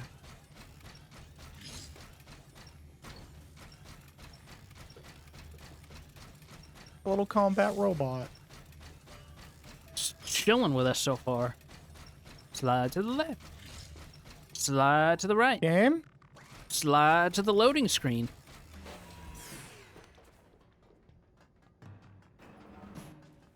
I think we gotta go out this way.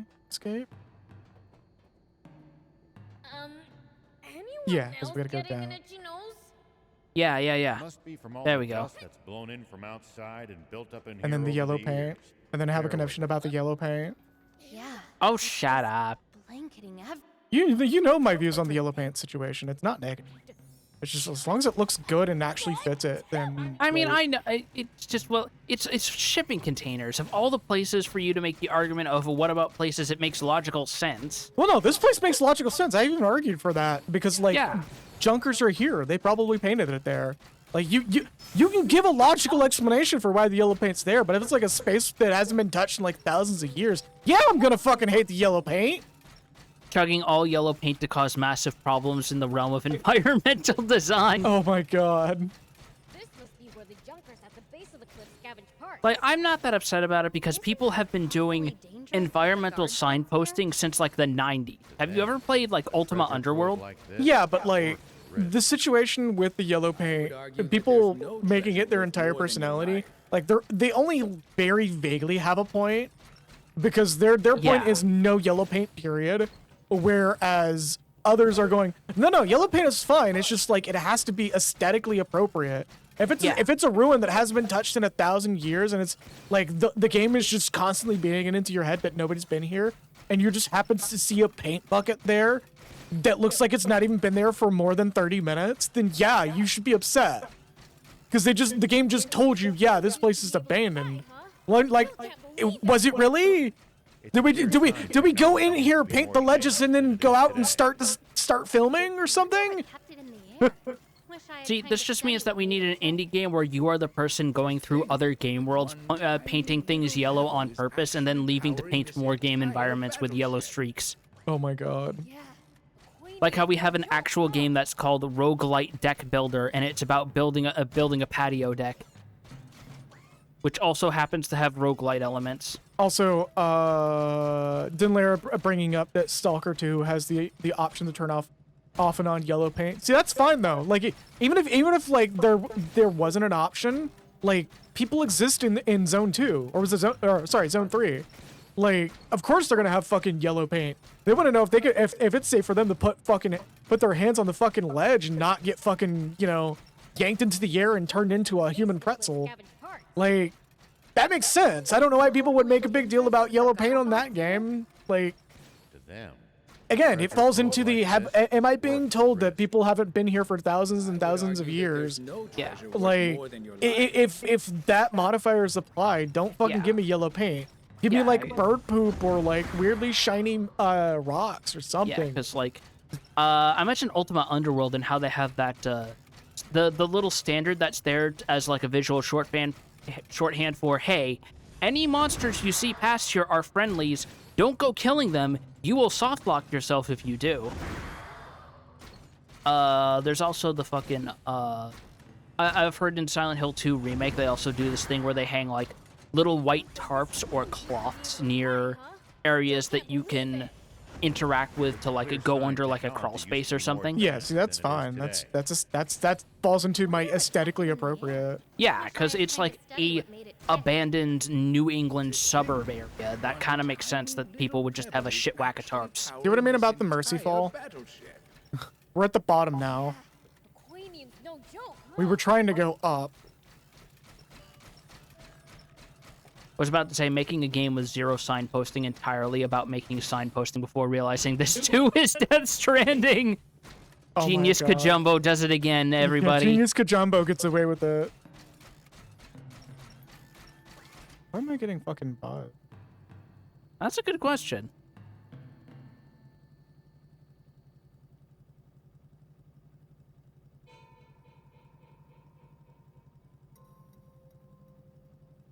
I do find it kind of funny how I still need to go back and like actually play that game for myself at some point. I think I have the updated version on Steam. If not, I might ask to bum your copy at some point. But how everything I've heard about Death Stranding makes it sound like that game has only aged better in the short years since it has come out. Yeah, no, it's generally a good game.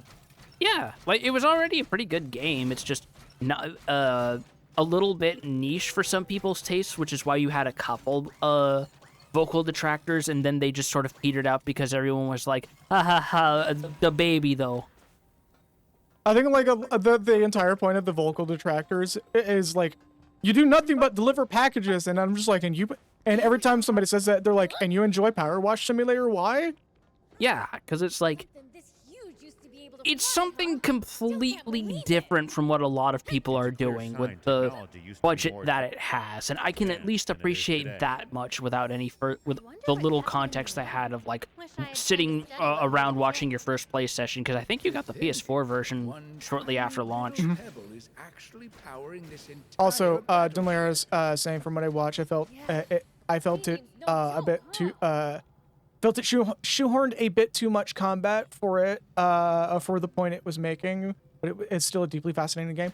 Yeah, I think one of the big things that a lot of people also don't really realize about the game, and I'm not detracting your point, by the way, is just like, you don't have to actually fire any guns to actually play that game. Yeah, there's a little bit of that of that MGS DNA. Yeah, Sorry. like you actually make the game easier by not shooting anything. If you just go and gun a bunch of people down, like, you get more BTs, like, all over the place, and it makes the game actively more difficult.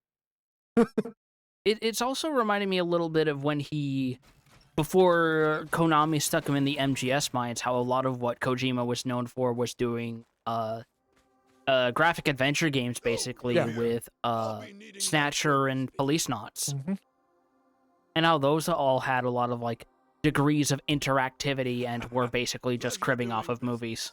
Now, let's get that chip out. I'll even throw in a special discount just for you. Wait, what'll happen to the bot if you remove the chip? It'll stop working for good. Then it would probably have to be scrapped and sold for parts. Why can't we just keep the bot? Well, I'm opening it up now. Wait! What now? Give us some time to think about it. Prince? Fine. But if another customer comes, I'll sell it to them. Funny thing where you still have a lot of lethal options, but our boy Sam is a fucking judo freak. Again, not necessarily a negative, just different from how I do it possibly. Yeah, no, that's very much like you're making it clear that, like, you would have done something a little bit different in that situation. It's perfectly reasonable, honestly. Like, if it wasn't for the fact that sort of thing is so ingrained in the story to the point that there are, in fact, boss fights, I believe, I would almost wonder if it's a Soma situation where the game benefits from having the combat encounters excised. It wouldn't be that much different, like, if with or without the combat encounters. The only actual combat encounters that are, Oh, we actually have a choice here. Yes. What do you want to do with this thing, then? I'm taking it with me in one piece. Zero hesitation. I was gonna offer to dismantle it for free if you'd wanted to sell it for parts, you know. Whatever. Here, take it. But, yeah, so I don't think the game would be that much, like, different if there was no combat in the game. I do think that having the presence of BTs on the map taking those away, though, would actually make the game a lot less interesting.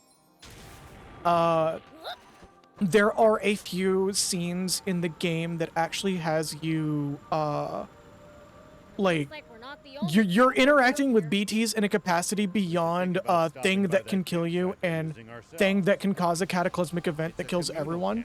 You main, like, you're... Oh, cool, I could just jump over the fence. Holy shit, yeah. Alright. Damn, that made that shit easier. Just in a single fleeting moment, all muscle memory of having played F-Zero games in the past just came out of you, and you're like, you know, no, fuck it, I can tech this. Yeah. Anyways, yeah, like, the existence of the BTs, is very, like, having no BTs on the map at a time, or a, lack of specifically roaming BT, groups, because there's stationary ones, and there's ones that will, like, slowly have their, little migration paths across the map. It would actually detract significantly from the game.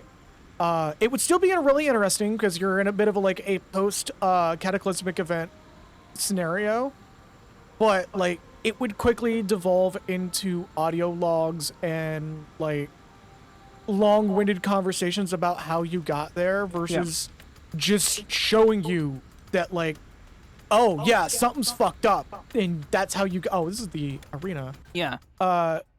Versus just showing you and like giving you an active depiction of why this is a bad thing instead of just being left to insinuate, well, is this really a bad thing though? Because everybody kind of seems pretty content to be in their boxes. Yeah. When the actuality is, no, it's a horrible thing. Everybody doesn't want to be there, but they're stuck there because if they're not there, they're dying. Yeah, because like my only very gentle, and I mean very gentle pushback to that is that if that was the case, then that would be going a bit more back to what I mentioned before, a lot of the pre-MGS stuff where Kojima was mostly doing actual straight-up point-and-click adventures.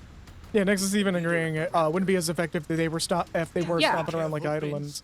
And it's like, the other thing about Kojima that some people tend to downplay or actively ignore because of how often people like to point out the fact that this man really likes movies. He really likes putting what he likes in movies in video games, is that he is still making games. He still understands what he likes in a game and wants to put that degree of interactivity and immersion into a game. And I still think about those like images of him workshopping the level design of the first Metal Gear Solid, the original PlayStation 1 release, with people in the Konami offices. And they're actually modeling the levels preliminarily in Lego sets before building them in the game engine. Oh! We found the one group of motorcycles that were literally just cruising along. And now they want your fucking blood. Yeah, that was cool, Also, though. Peddler. I didn't mean to bump into them. I was just gonna cruise with them. Anyways, well, unfortunately, now he wants the name of your insurance provider. Yeah, so we better he wants feet. yeah, they want my insurance info. Same brains always. Never know when something you've picked up might come in handy. But yeah, no, like this. Another really big thing that I specifically on the sorry for predicting the virus. Honestly, I think that was like something everybody knew was going to inevitably happen. It seems like something that was boiling in the back. Yeah, maybe not to the degree that it did happen, but I think everybody just kind of had a feeling that something like this was going to occur. Because there was just a lot of lack of preparation and a lack of funding in very specific areas that, like... caused things to escalate. Yeah. And it happening just pointed out how much worse we are as a society when it comes to this particular topic and the potential of it even happening yet again. Which we have had signs of yet another epidemic potentially happening, actually. Like, this has basically just proven that every person in a zombie flick that hides a zombie bite is not artistic license, unfortunately.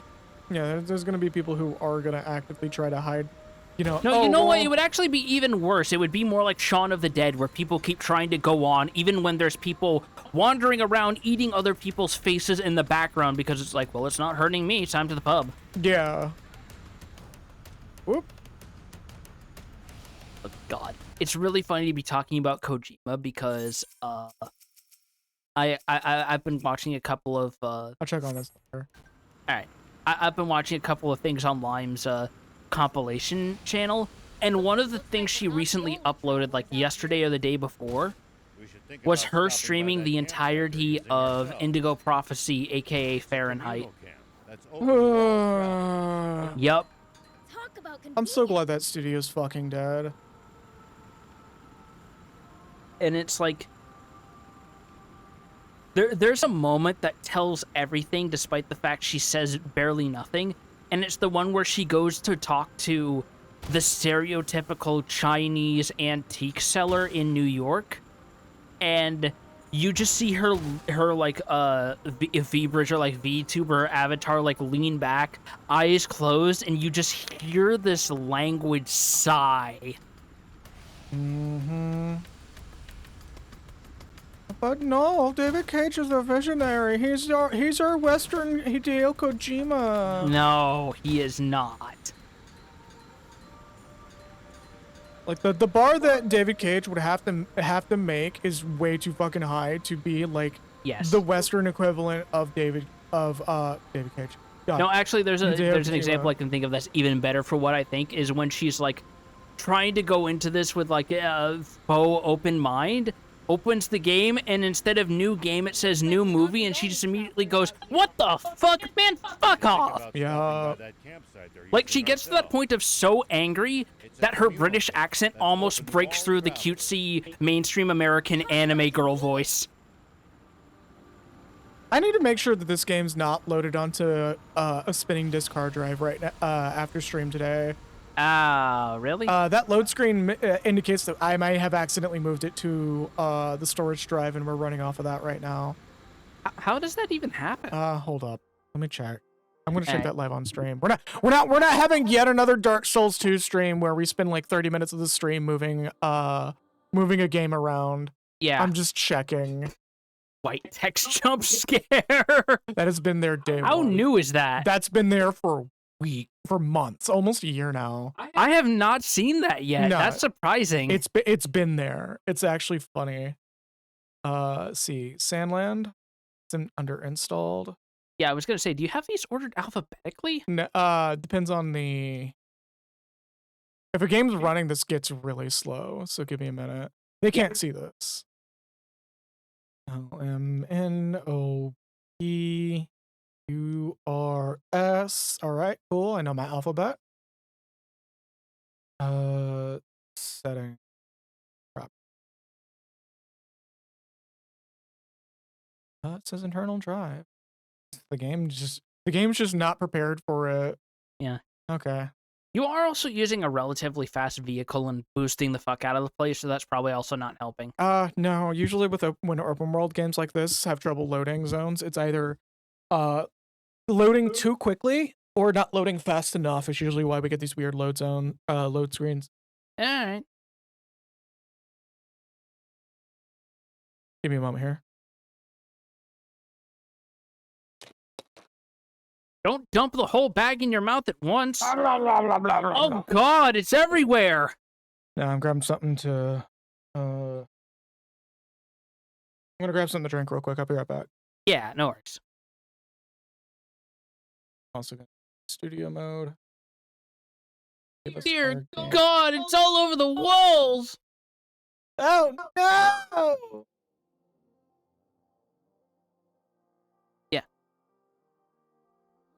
It's wild how long David Cage got away with it. Like, fuck, I remember the time I thought, oh, Heavy Rain is neat and good. I remember that time. I remember when we were all young and innocent and foolish and naive, and we didn't understand the ways of the world, the harshness of winter, the bitter cold of the winds nipping at our heels.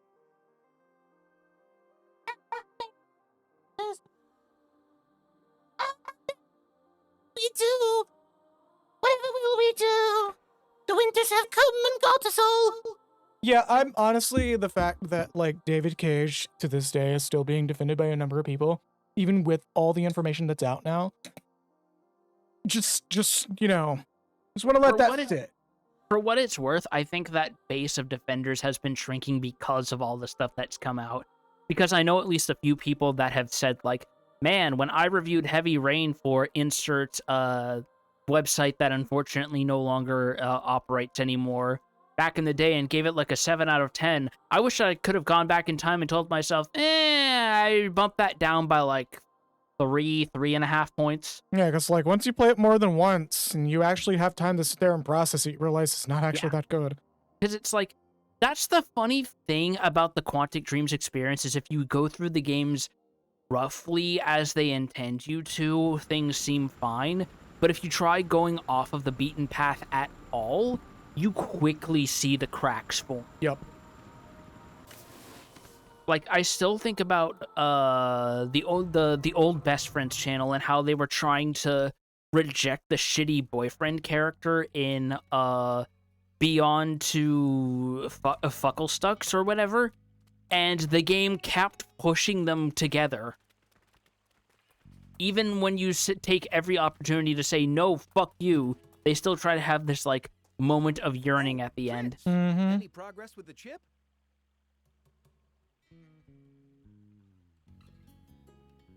It's a great example of how something's success is defined by its context, and boy, did that context lack meaningful storytelling. Before we get to that, do you think you could fix this thing? A defender?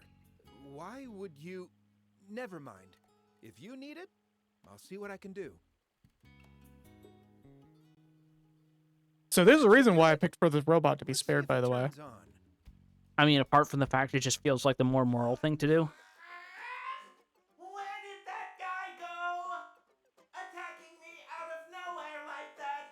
I'll let him have it. Oh, he got the combat patch! You can't. You don't have combat AI, remember? No, I just decided to not download it! Right. Then I'll insult him as fiercely as my programming allows. What's going on? This is the bot you wanted, the one that missed the update.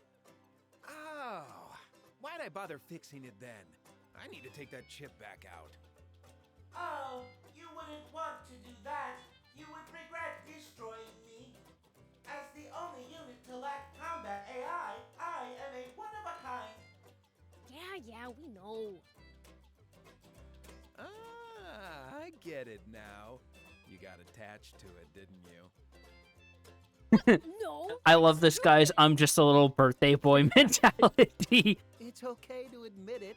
I've been there before. I guess that means I can't take out the chip then. Oh well, I'll ditch the project. I'd feel bad breaking it apart. I have a spare chip if it helps. Take it as thanks for saving me. Then lead with that. Yup. Look my back and have a look. Oh, is this it? Thanks. Thanks, bot. And you guys too. Just a whole block of them. In fact, an entire crate of them right here inside my skull. So, what's all the empty space for? I honestly don't know, but I think the chips filling them was a good idea, right?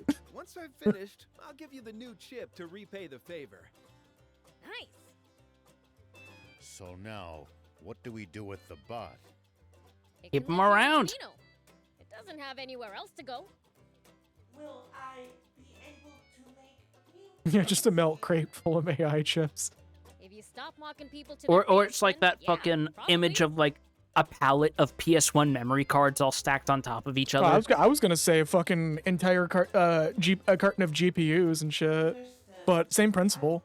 Yeah, that's just that one's the more I'm familiar with, especially because it's like different shells of PS1 memory card. Yeah. That doesn't sound very promising.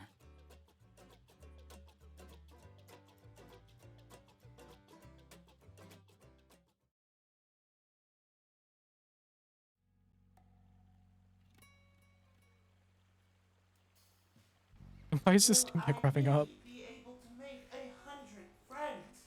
I'm so shy.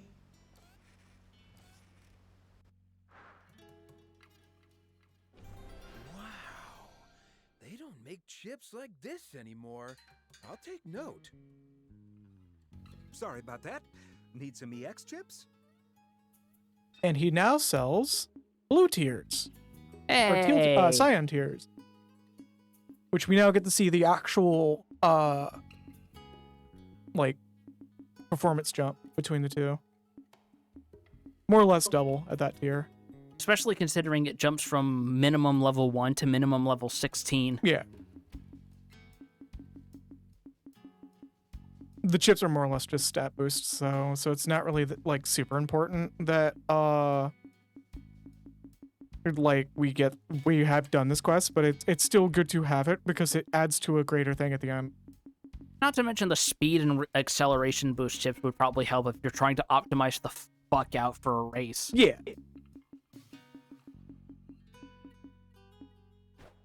So we'll be fucking with that. I'll be fucking with that off stream. So I think that's it for Spino. I think all we're missing is one person got new cosmetics in, because I see an icon. Every time we complete a quest, we get a little sprinkling of new cosmetics. Hey. So he's always going to have a little, hey, I got new things added to his little good feel paint. You just noticed the sign. Yeah. Yeah, he's every quest we complete, he gets a new decal. So yeah, we are back to the main story. Holy shit! Finally, I think that's like the it? last of the pre-credits quests, anyways. Nah, paint feel good. I would know. I drank yellow paint. Yeah, it's like the best textured one ever. Just, like fucking. Yeah, guzzle that shit down. Don't talk to me about green paint. We don't talk about that here. Just cut to a picture of me with a big round tummy, and it's just like I'm full of paint. Just completely full of paint. No big deal. It's like a paint over of that like tiny fat like sitting gator figurine or whatever it is. It's just full of soup. Yeah, don't talk to me until I have my mug of paint.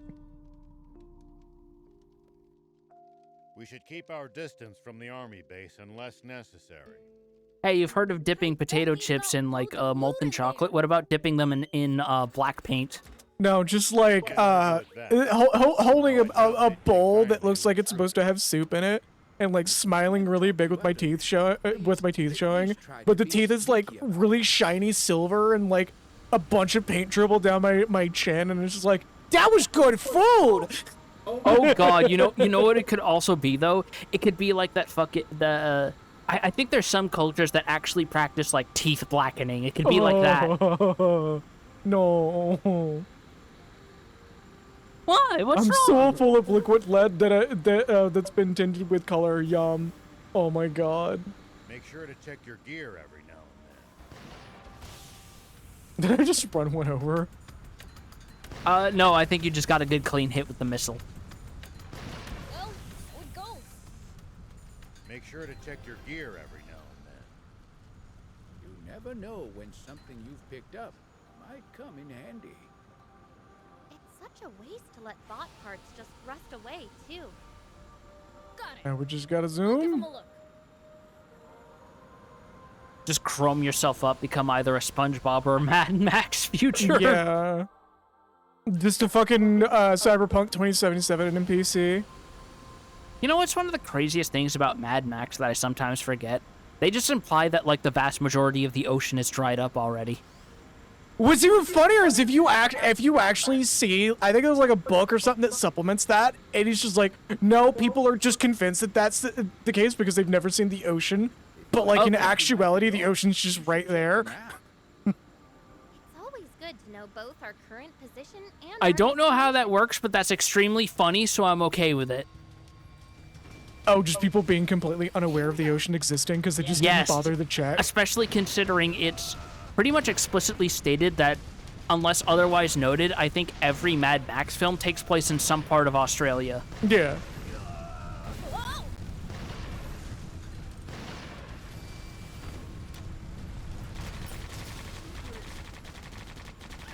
Yeah, we're just opening fire on this base. Oh my god, that was an explosion. What? Oh, it's because of this guy. Alright. Alright. Get he ass.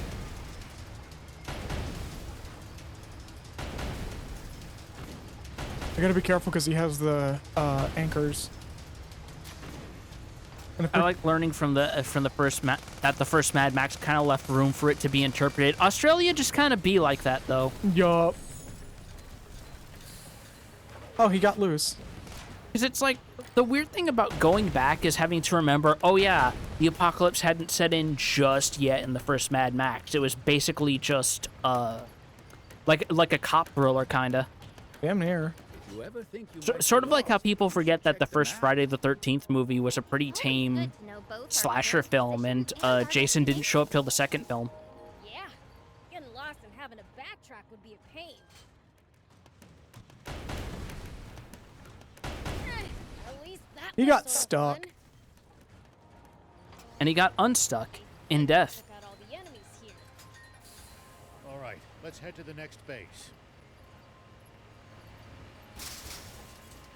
Yeah. Fuck your fence. Yeah. Fuck your fence. Yeah. I want to see y'all bitches pay for this repair. All that's missing is like the mayhem mode pop-ups from Saints Row 2. Oh my god. Just the money increase as we destroy more and more fence. I think they actually acknowledged that in 3 or 4 that like one of the best ways to make like the target gold medal score in that minigame is just to find the suburb with like the most fences. Yeah, just fucking cruise through every single one of them because it counts as like a sum, a disproportionate sum of things. Getting lost and having to backtrack would be Layers are going, Joe, we continue to have the same brain cell. Well, are you also thinking about the Saints Row Mayhem minigame? I could just hand you the controller and like next game we stream is Saints Row 4. I mean, I would be down to do a Saints Row retrospective at some point. I love the shit out of those games. I could play the reboot. I mean, from what I've heard, the reboot is fine. It's just not what a lot of people want. Yeah. I have a key. I could redeem it. I didn't even get it because everybody's like, yeah, this game's a mess. And I'm like, cool. I just won't get it then. It's a mess, but like people like games that are worse messes. There are people who like Shadow Tower, for God's sake. Let bot parts just rust away. Like fucking Sushinoko. Who is it that had their fucking Final Fantasy 14 character named I think Shadow that was Tower? them, yes. Like Shadow Tower PS1? Yes, that was them. But yeah, no, one thing, it's just like when I first saw the level of customization too, had that, it was like I found the ruins of Alexandria. It's sort of funny to learn that Saints Row 1 was actually in development around the same time that Grand Theft Auto San Andreas was, and they actually had to change a bunch of stuff because they realized that Rockstar had a lot of the same ideas, and they were like, oh, fuck us, we're gonna be dead in the water if we stick to this.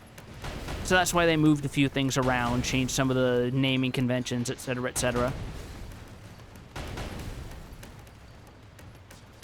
And you can definitely tell looking at 2 that it's a upscaled PS2 game because it was meant for PS2 initially. Yep. But I think because of the lower graphical fidelity is what allowed them to get away with a lot more of the stuff they did in regards to making the models more flexible. Because as soon as they made things look a bit more higher fidelity, got a different art direction in 3 and 4, some of that customization got a bit flattened. It's still there, just not to the same degree. Mind you, I say this as one of the... I feel like one of the, like, split down the middle of people I know. Folks who actually liked Saints Row 4 quite a bit. I honestly liked Saints Row 4. It's just a good conclusion of an otherwise ridiculous franchise. They basically just took what they already established with 3, decided, you know what, we're probably not going to get another sequel after this. How far can we push this bullshit? Well, not only that, but getting like a lot of people from like sketch comedy shows involved in the voicings for it. That's like a last send-off.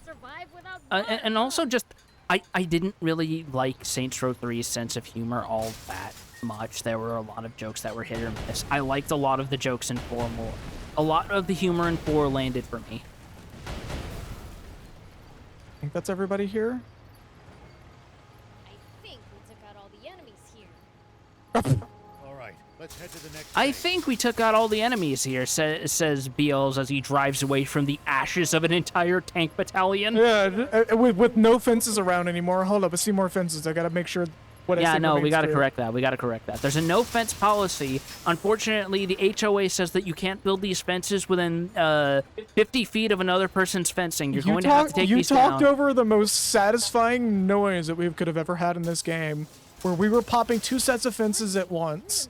And I will fucking do it again. It's a hard How dare future. you? It's not easy to survive here, so most don't bother trying. Even in the old days, there was What's far Bursa's too other many one? rivers. Been like this. So used to hitting back per map, as y'all can tell, with me flicking the headlights on and off. You think there's a hidden taunt function with doing that, like an automata? That's a good question.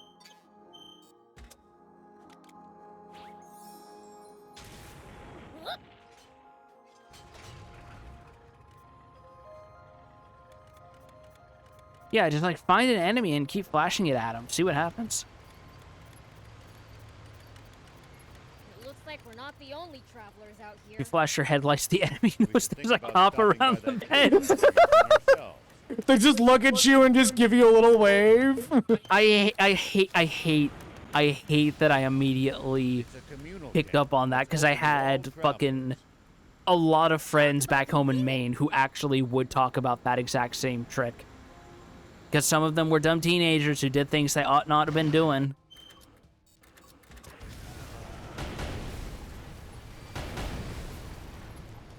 You flash your headlights and the enemies leave a suitcase and drive away. I was like, oh shit, we better get out of here. Forest Land police are nearby. Infamously brutal Forest Land police, responsible for at least 3 riots. Responsible for at least 3 oh god, no. I was going to take that a bit further, but then I realized no, that line of thinking. That joke should just remain there. No, you don't know what I was going to say, but I was still worried it might have been a little too blue. Yeah, that's why I'm just like that. The riots joke is where that's going to stay. Fair enough. Do you want to do a quick mute to hear what I was going to say? When we get rid of this guy. Yeah, fair enough. If you would stop Wario barging at you. You are literally fighting someone called Forest Land Officer, and it's a dude. Oh! Fuck you. Came out of the smoke swinging. What you gotta do? So that was a vehicle switch into command grab for the entire remainder of his health bar. Motherfucker had no chance. And you took his legs. You took his mech's legs. Yeah. No witnesses. It looks like we're not the only travelers out here. I genuinely love how the smoke wasn't even settled and the animation was already in progress. Like, the smoke was going away as he was being released. Yeah, like, PumaCam has the right idea. You slammed that button so hard, anyone watching this stream who is a pot main was looking at that and doing the fucking, lumberjack dude in the commercial head nod. Just the cleanest execution. Let's go back to the command Like, center to find the other 13 frames. Stood no fucking chance.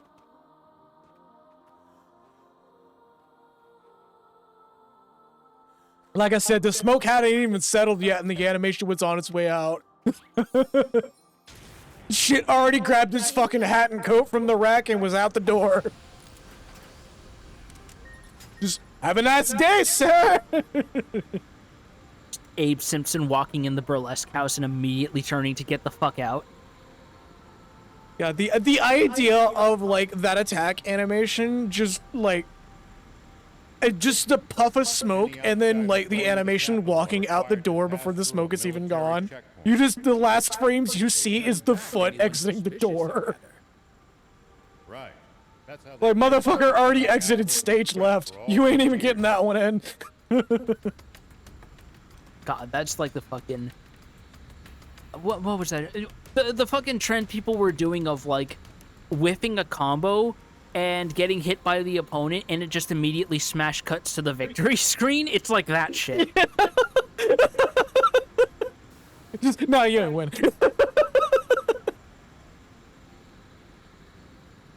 Oh.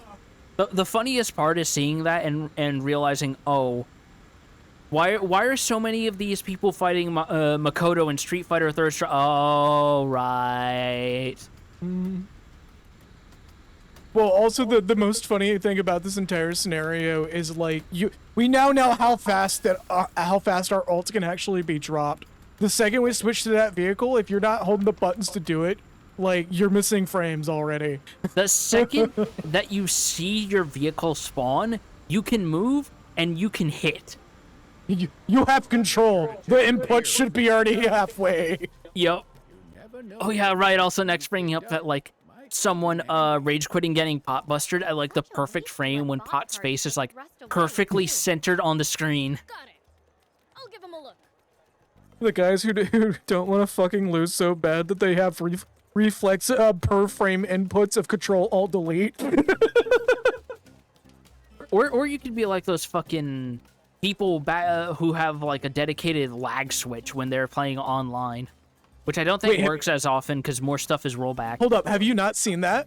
The dudes who in fighting games get caught in like a combo they know they're gonna lose, and they're out of the game before you can even process what the fuck just happened. Jesus Christ! Like they have the input so it's down to such a fucking reflex that like as the frame exits the GPU, they're already on the next part of the menu.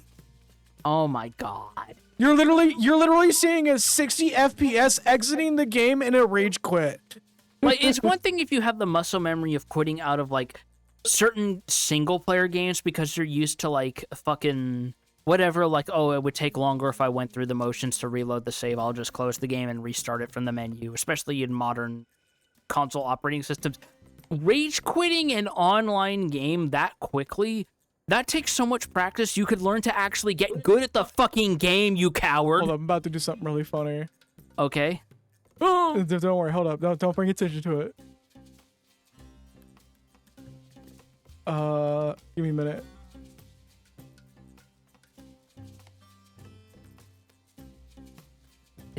Is what? Okay. Yes. What? Okay. What? No, hold up. Stop. Don't bring attention to it. Don't. It's just like, just so aggressive of a rage quit that you're just like.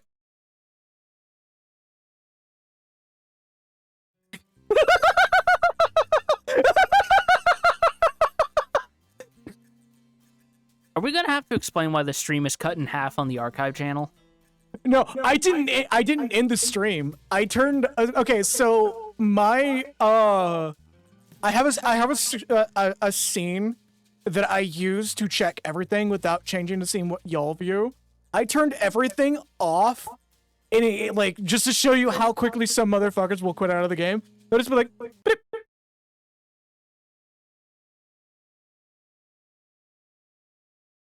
And then just come back to it like it's not like nothing happened.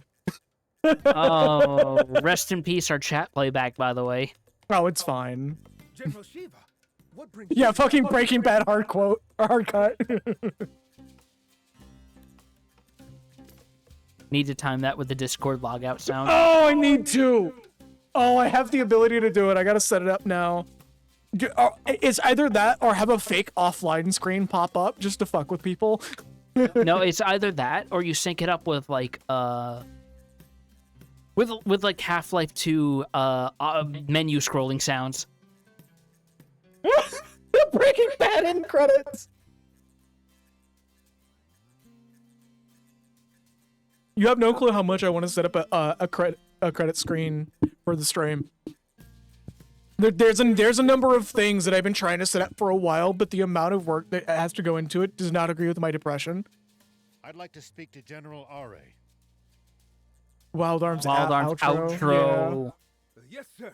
You'll find the general in the command center. Just commissioned 5 pieces of art that are deliberately split into layers that I could fuck with.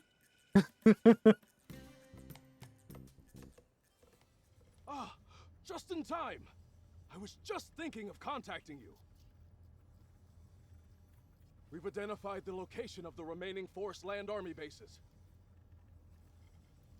That dude on the left is bald. Yeah, don't worry about it.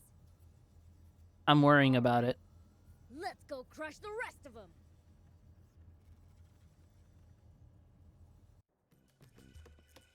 Oh, okay. I guess we're doing a few more. All right.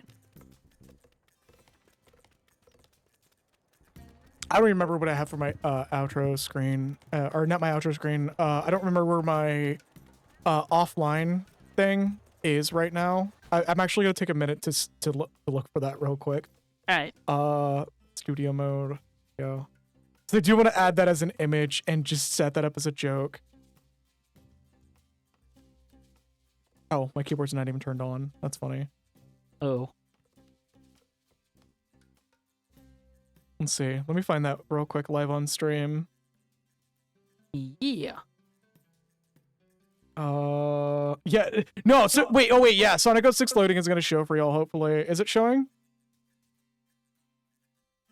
Is it showing up for y'all, or is it just failing to run? Oh, yeah, it's because I have it in studio mode. It's trying to activate it on a scene that I don't have. Give me a minute. Oh.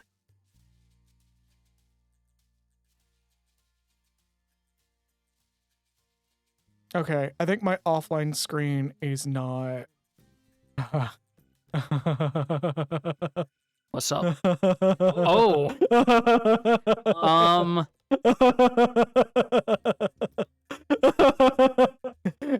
Hey, you want to see the bitrate shit the bed?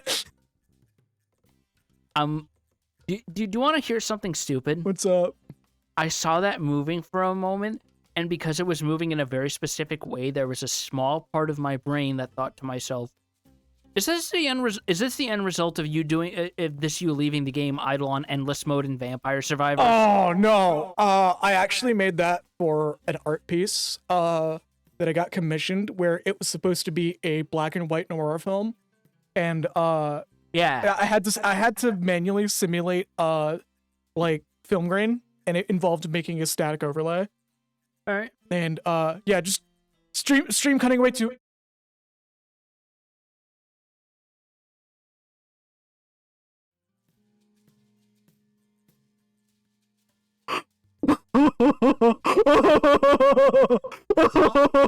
Now we need some lingering shots on a TV, on like a faux TV channel with scan bars and shit, and we can technically say the stream has become analog horror. Our bitrate jumped up to like 100 megs per second for a moment. Holy shit! Like the bitrate for the video, I think from me just cutting to a static screen for like a second caused the video file to increase by at least 2 gigabytes for that segment alone. Holy shit. There's a reason why YouTube compression exists. So I genuinely looked down at my phone and saw the fucking, like, the bit crunch happen. Like, the compression artifact squares occurred in real time. Oh my God. Was incredible.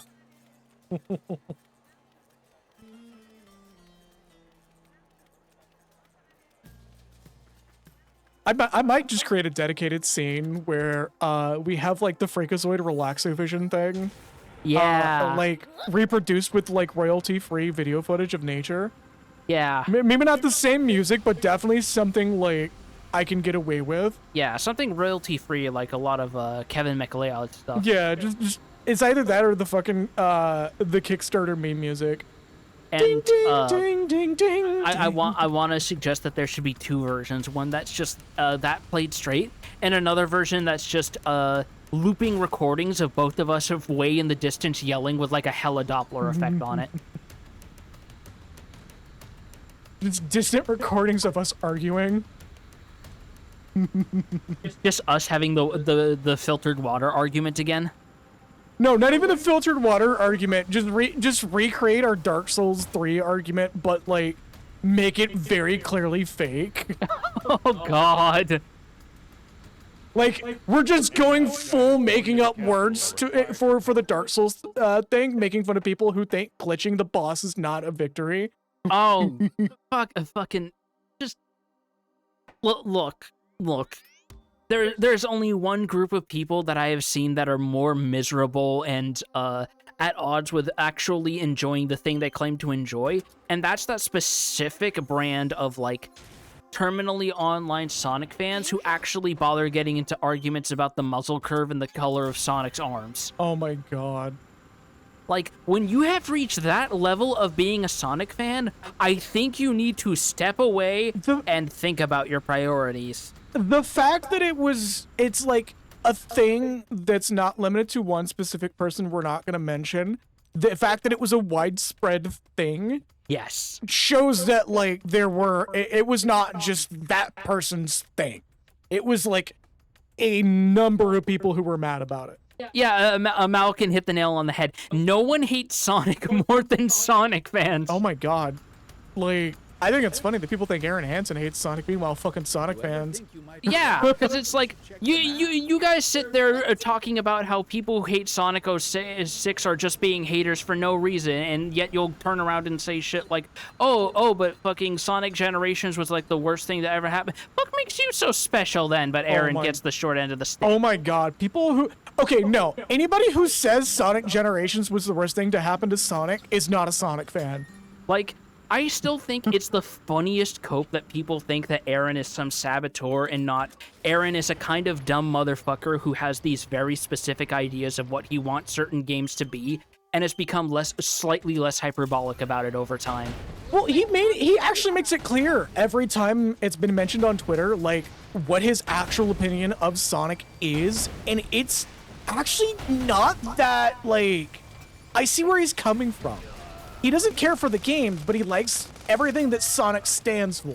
Yeah. And like, you could be a Sonic fan and like that. That's the fucking, Like, isn't he one of that, like, specific subset of fans who doesn't like the stuff from like Adventures Onward where Sonic is like actually talking? He prefers him as a silent protagonist? Well, no. So this is something that even I actually agree on and do share the opinion of myself, but like people grossly overstate how good Sonic 1, 2, and 3 actually is.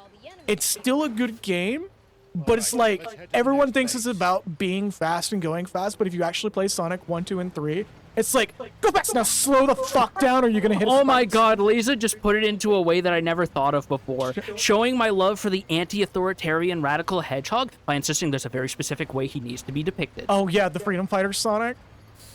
The fucking governmental rebellion Sonic the Hedgehog from the Archie comics that even I'm a little bit mad that's like got decanonized. I mean, can we really say that Sonic is anti-authoritarian when Shadow's the one who can canonically assassinate the president of the United States? Okay, I'm gonna put on my Sonic nerd hat for a minute here. Okay, here we go. So a lot of people aren't really aware of this, but like Sonic the Hedgehog as a character is actually an anarchist.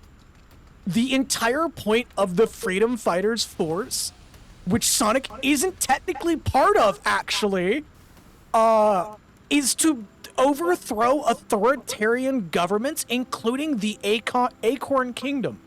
Because they're still technically authoritarian, despite operating under a parliamentary system, they still have authoritative prospects about them. So the idea of the Freedom Force or the Freedom Fighters existing is to pretty much stand up against a government that doesn't let people do what they want to do, even when it's harmless. And it's so fucking interesting to see that, like, yeah, you're liberating animals from the iron grip of Eggman. There's more to it than that, and I think it's really funny that like nobody's really acknowledged this, but I'm gonna get to that here in a moment. But like in the Archie comics, like the entire point of the rebellious group known as the Freedom Fighters is to just overthrow the government. Period. That's their sole existence. Whether or not that government agrees with them, their goal is still to overthrow the government. Also, one more thing on the whole Sonic render/depictions thing. I think it's very funny that's the stuff I've seen more of, and not, oh god, what the hell is going on with Amy's leg and that one Shadow the Hedgehog render. Well, you want to know what my favorite hot take is? The biggest reason why Eggman hates Sonic falls into one of the throwaway notes of his personality and him being a feminist. And the sole reason why Eggman hates Sonic is because he hates the way Sonic treats Amy. Fucking what? Sonic does not like Amy at all.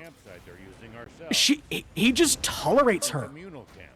It's like, it's something that's been there day one, and a lot of people just kind of ignore it. Sonic is kind of sexist. The reason why he doesn't like Amy because he thinks Amy is incapable because she's a girl. Oh my fucking... That's why I think it's so fucking funny that people are just like, Eggman's evil. Is like, no, Eggman is actually not that fucking evil. He's not evil except in that one IDW comic. Well, yeah, I mean, that's just like pumping up his evilness a little bit to make sure that he remains a villain. But yeah, no, like, Eggman just hates Sonic because Sonic's sexist. Leza having the same thought I have. Has Sonic directly interacted with other characters like Rouge or Blaze? No, not in a non-fighting capacity either. The only interaction he's had with Rouge is to fight her. It's so fucking funny. Like, that's one of the really... Well, yeah, I mean, Sonic X is, like, dubiously canon. Even fucking, like, Sega considers Sonic X part of, like, the second Genesis wave reset. Which is so fucking funny when you think about how that came to be. Oh. And then when you piece together that, like, the quote-unquote throwaway details of, like, Eggman and, like, his actual opinion of Sonic literally just being the dude's kind of an asshole. And then you remember back to, like, the times where Sonic is like talking about Tails going, yeah, the dude's a fucking child on... Well, not exactly saying this, but like, he's more or less saying the dude's the kid's a fucking, like, toddler at my legs that I really don't want around, but I keep him around because, like, he gets stuff done. And then that's where the comic where, like, Tails starts punching the shit out of Sonic comes from. I just had a really fucking funny thought right now about how we just had the discussion of Sonic, probably a feminist, but also a 14-year-old. He's a little edgy. Mario, proven career adult who is supportive of trans rights enough to punch the shit out of their abusers' mouths. Yup. No, what's even funnier is, like, it is confirmed that Sonic is not a teenager. Actually. Really? I thought he was like 14. In Sonic Generations specifically, he actually drops his age and he's like in his 40s. And he's still up to his fucking antics. Jesus Christ. Again, there is so much stray Sonic lore that if you actually put it all together, you realize that Sonic the Hedgehog is a maladjusted adult that refuses to grow out of his teens mentally. So he's Elon Musk. May we all be so blessed to be as up to shit in our 40s, right? Oh my fucking god. Like, it's one of those things that, like, as you dig into random Archie Comics Sonic lore, you start having insight stacks implanted into your brain, and all those insight stacks just convert into enlightenment immediately, and understanding why nobody genuinely takes anyone seriously when they say Sonic is their favorite Sonic character. Because Sonic's the least likable character. It reminds me a lot of when, I think it was Piffle who said that, basically Shadow was created as a germ culture to develop a cure for AIDS, and he is canonically immune to AIDS, or like the rough equivalent. Well, it's not really AIDS. It's like space-induced nanomachine deficiency syndrome. It's basically space AIDS. It's space AIDS. Hello, Sophie. You came in on a very interesting topic, by the way. Laser going hit with the immense psychic damage. Elon is what happens when you splice Sonic and Eggman into one person. Oh my god. Oh my god. Here's what happens if you put the two of them together in the fucking machine from The Fly. Oh, that got an ugly laugh out of you. Oh, Sonic the Hedgehog getting in the teleporter and Elon Musk just running straight up to it saying, I need the attention right now.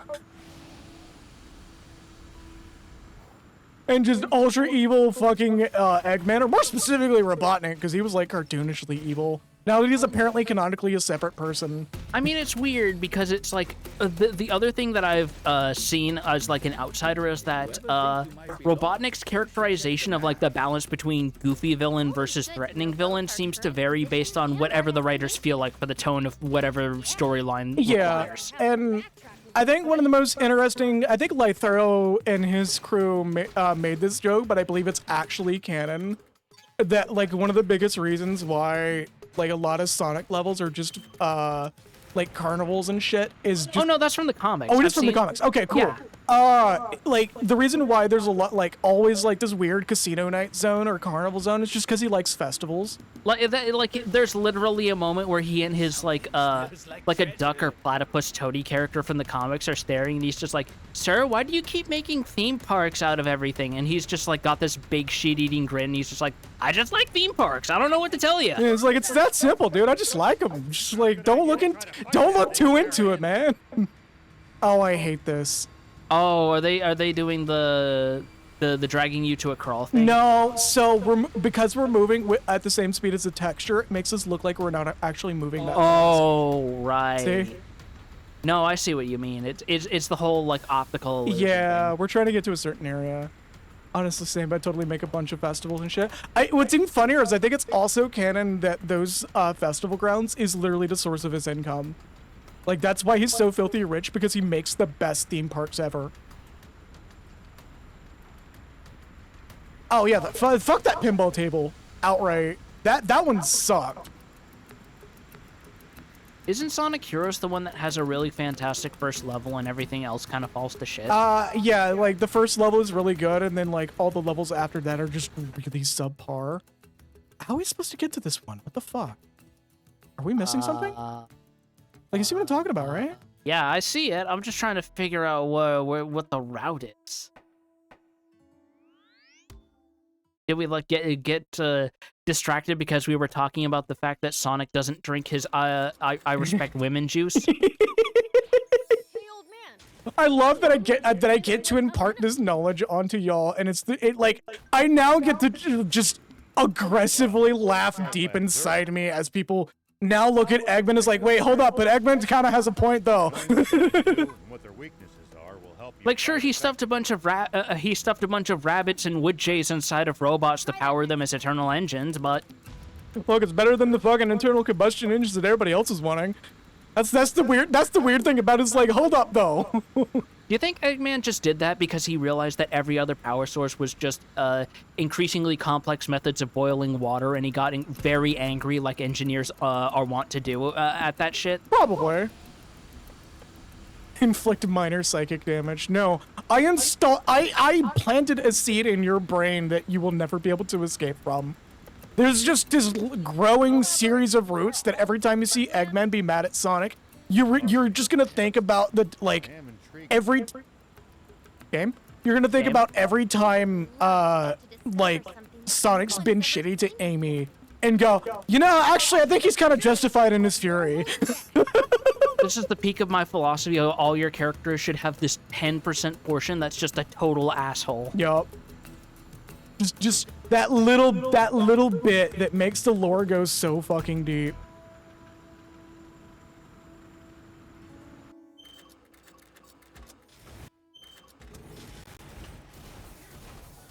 No, fuck you.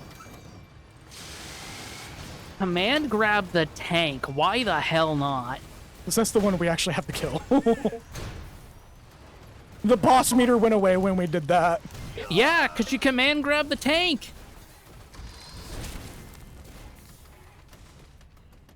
I love that he had an actual throw animation. What the fuck you gonna do with that fucking propane tank of a... Yeah? He actually stunned himself. Congratulations, buddy. Congrats, buddy, you played yourself.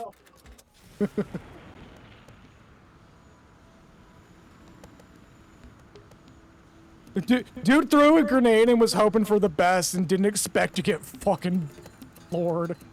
Oh, we're getting purples out of this too, damn. Oh, we're getting a couple purples. Then another cannon. Why they Orple?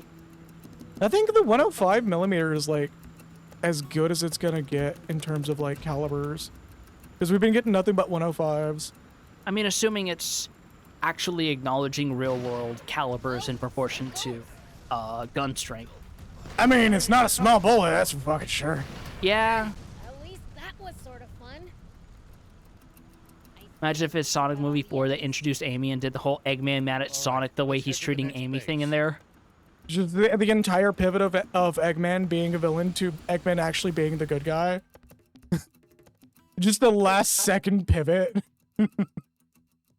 Okay, yeah, we need to just follow this river.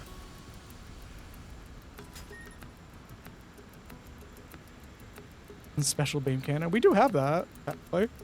Technically.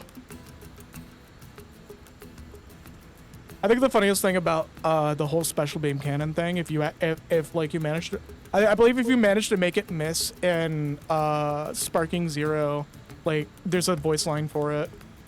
Oh, I gotta see that. Yeah. The weird thing that people tend to forget, including the source and spin-offs itself, is that Piccolo actually intended that attack to be charged with 2 hands. Yeah, getting lost and having to backtrack would be a pain. Because like, he loses his arm fighting Raditz, and he actually holds off on regenerating it, probably because he sees that it's going to give him an opening. This dude has a massive power lead over the two of us. Caution to the wind.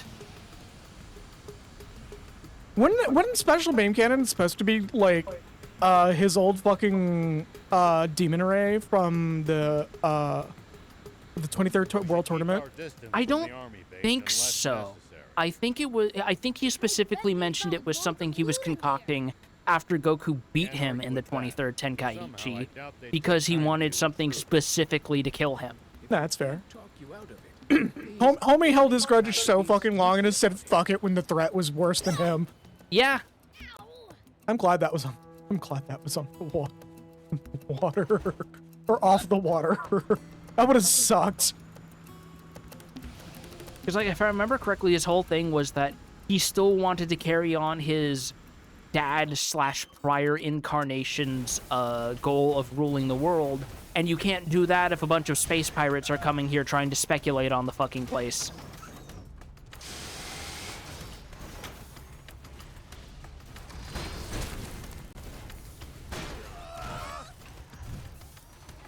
Are we gonna get robot parts? Oh, he magic pixeled me. You see that? Yeah. Well, we got technically parts from a robot. That counts. Sir, I hate you enough to kill you. What is going on? Blocking. Apparently. Ooh. Purple.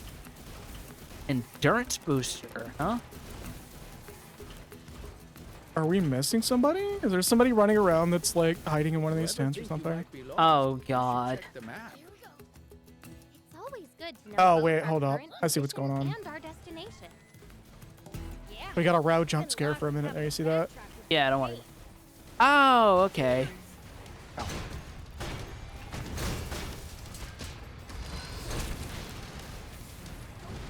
Yep.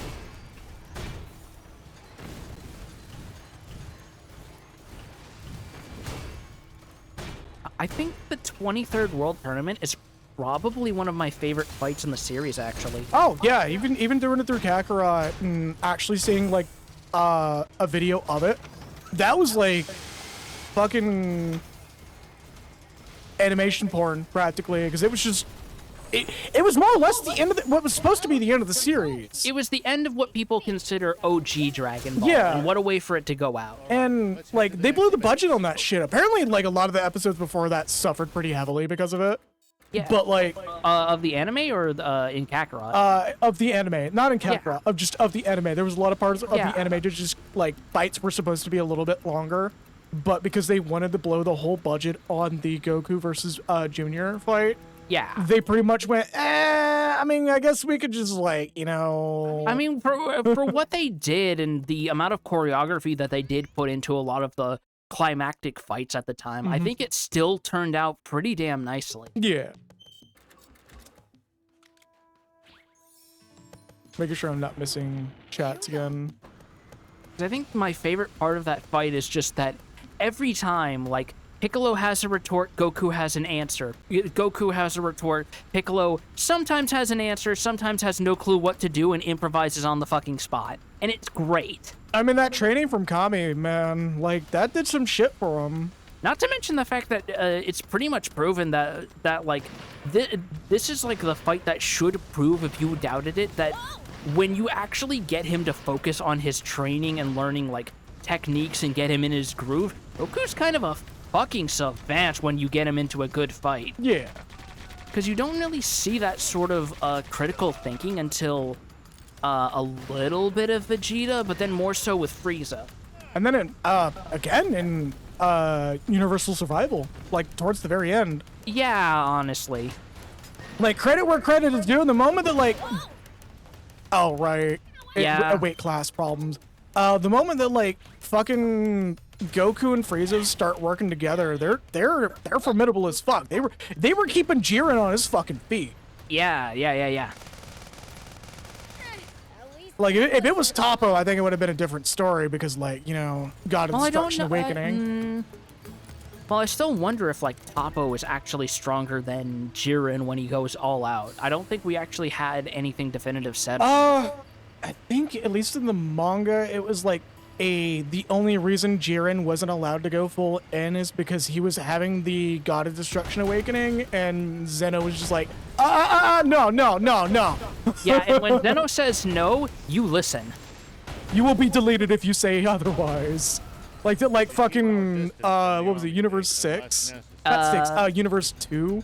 No, it was, I think it was actually, wait, what are you thinking of again? One of the Supreme Kais was arguing with Zeno, and Zeno was just like, no, I'm not putting up with that. Oh, delete. Right. I thought you were mixing it up with stuff from, like, Goku Black. No, it was, the Universe exhibition match. No, yeah, okay. Yeah. Where, like, people were present, and, Zeno was just not having their shit. And he's just like, nah, just, if there's one thing about that exhibition match that makes me so upset, it's that I really wish they had found a way to work Boo into the final roster like it seems like they were teasing. Because you could have had so much fun with, like, his weird powers. I guess the trade-off, though, is that, like, Boo's kind of a juggernaut who doesn't get tired. So you would kind of have to find a very effective way to write around that. Yeah, like, somebody explained this to me pretty clearly. The way that Boo operates as a character in the series is, like, he's a cheat button. Like, the reason why he's not involved in many of the arcs and is just hand waves, oh, he fell asleep, is just because, like, if he steps in, he's literally, like, we think Goku's the win button, but, like, Boo's the actual win button, because we still don't know how strong he actually is. We just know that he's strong. I imagine at this point, Goku and Vegeta are far stronger than him, but the thing is, Boo's got an insane, like, near limitless well of endurance. Unless you have a way to really exhaust him, like, really fucking exhaust him, you're kind of fucked. He can turtle you out. Yeah. I just fucking see me just go, block this bitch. Do his block, and I was like, unblockable, fuck you. Surprising that 18 was able to keep up with them, given all things considered, and the androids in theory should have a static state of growth versus Frieza's gold form and Goku's Super Saiyan levels. I honestly feel like the whole thing, at least with how Toriyama wrote the 17 and 18, was that, like, their whole downfall was that they were not taking anyone seriously. Yeah, like, they even actually make a point of that in Kakarot, funnily enough, in the DLC adaptation of History of Trunks, where there's actually a side quest where Roshi gets a close look at the androids, partially because he wanted to see 18, because of course, and he actually has a little sit down with Trunks after and tells him, listen, boy, I think I figured out the android's weakness. They live for the moment, and they don't dedicate themselves to anything, which means if you keep training, you will eventually outpace them. Yeah. The androids of the main timeline, or I guess rather the better timeline, however, do have something worth a damn to be living for and commit themselves to. And they are also technically cyborgs, which means they do have that human element of self-improvement that an android likely wouldn't have. Keep our distance from the army base unless Which is why Dr. Giro, or whatever android number he was, I think it was like... Giro was 20. Yeah, that's it. I think he's either like... I don't blame you for forgetting, because they dropped calling him Android 20 very quickly, Yeah, even in promotional material. The moment he got a name, the series was just like, Giro. Yeah. And same with how fucking Team Forcer jokes about fucking 18 being like... Oh yeah. Wouldn't like Marin the Second or some shit? Like they were gonna joke about that? Technically, because Krillin had that filler arc in the anime where he had like where he had a girlfriend who is named Marin, which happened to also be the name of his daughter with 18, because it's continuing the pun of how Krillin is named after like a type of like chestnut or something, Yeah. like a chestnut snack. And Marin is just chestnut in French, I believe. Yep. But also, Krillin's girlfriend Marin technically doesn't exist. Yes, she is an invention of the Toei anime. She is not real. I don't care how much you want her to be real. She is evaporated into a puff of smoke. Life insurance fraud spin-off. Oh my god, yeah. I'm sorry, but that's like one of the jokes that I genuinely consider fucking canon from Team Force. Because like, of all the things that they could have, like, of all the ways that they tend to take liberty when they do quickly adapt the Toei anime filler into, I am so happy with what they chose to do with that shit. That was great. Especially because it's like sandwiched in between all the fake outs of, are they actually adapting the Garlic Jr. arc? And the answer is no. No, there's no point for Garlic Jr. arc to exist. Exactly. Garlic Jr. as a whole was supposed to be like a single, admittedly pretty good movie. Well, I believe it was supposed to be Emperor Pilaf and not Garlic Jr., but I think something happened that didn't let him make it be Pilaf or some shit. I mean, he is kind of just Pilaf too, but as an actual serious antagonist, Yeah. if you squint. Well, as long as that giant tank unit doesn't remobilize, that is. World's Strongest actually wasn't that bad. Yeah, no. Honestly, World's Strongest was Like the actual movie is pretty damn good. Maybe. A tank as unique as hers probably can't be repaired out in the field. Also, I'm admittedly glad we didn't stream Kakarot instead of this, because if we just streamed Kakarot, it would just been nothing but Dragon Ball talk the entire time. What do you regret? I would have lived in that shit.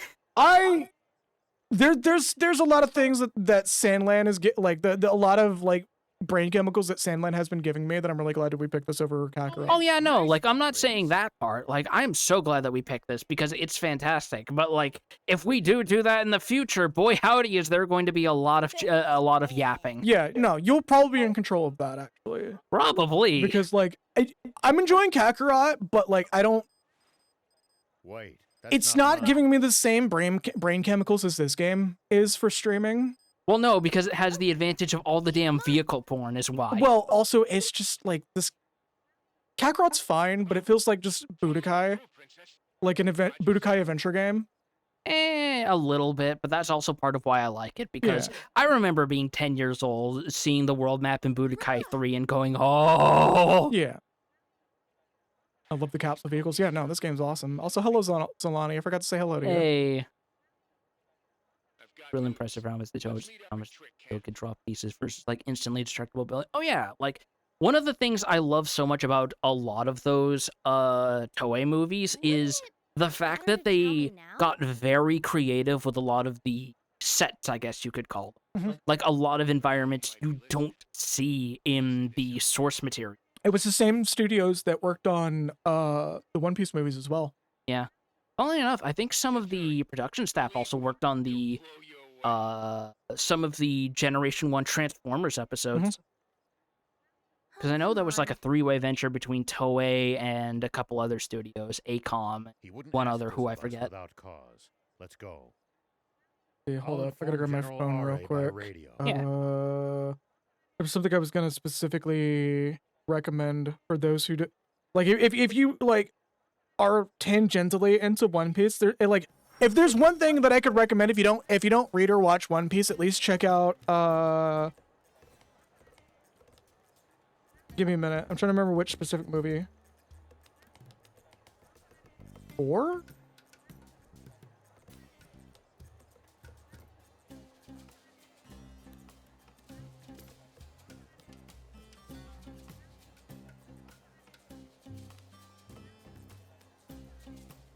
The One Piece movie, Baron Omatsuri and the Secret Island specifically.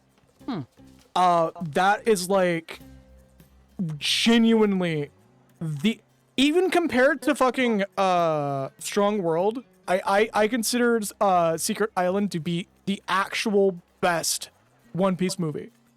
It's the one with the flower that like gets giant and breaks into a shit ton of arrows, and the animation's just beautiful start to finish. The intro part of that movie is fucking Django's dance party or some shit, and he's like doing Michael Jackson dance throughout the whole fucking of course intro. He is. Look, Django's like a fucking Michael Jackson tribute. Let's be fucking real. I don't think Michael Jackson specifically. I think there's someone else whose face he's modeled after, but I forget. Yeah, visually he's modeled after a Japanese dancer. Yeah. But the moves in that specific animation and a few other segments of the actual proper series, he's based on it. Like that part of him is based on Michael Jackson. Because like Oda likes to do this thing a lot with some of his characters, not super often, but often enough I've noticed, where he'll like model their faces off of noteworthy actors or celebrities every so often. Because I think the Marine Admirals are all modeled off of like actual actors or comedians or something. All of the Marine models the Marine Admirals are modeled after Japanese mob films. Oh, no, that makes sense. Specifically, and I think it's really funny that like there is an overlap of characters voicing in Yakuza and characters voicing in One Piece, specifically for the Admirals. The overlap of that is really fucking funny. I believe the voice of Kuze voices one of the Admirals. I mean, there's a lot of like prolific voice actors where you're going to get that cross-pollination no matter what. Like, imagine how people must feel when I tell them, hey, by the way, did you know that the voice actor for Akiyama in Yakuza also voices Beerus? Oh, fuck. Yeah, they're both Koichi Yamadera. That's awesome. That makes a lot more sense suddenly.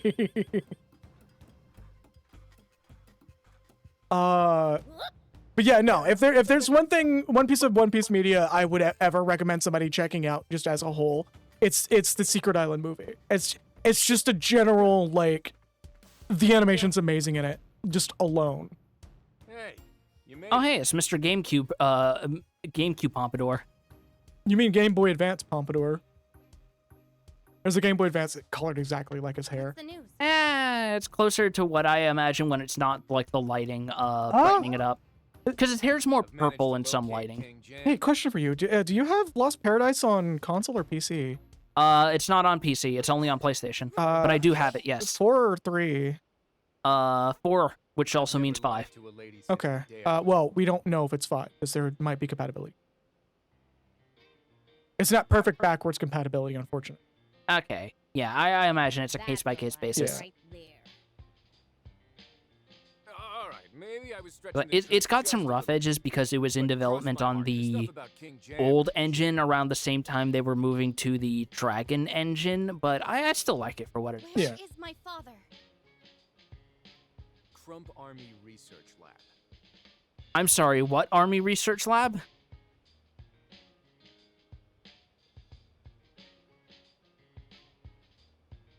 I hear clicking. This information's reliable?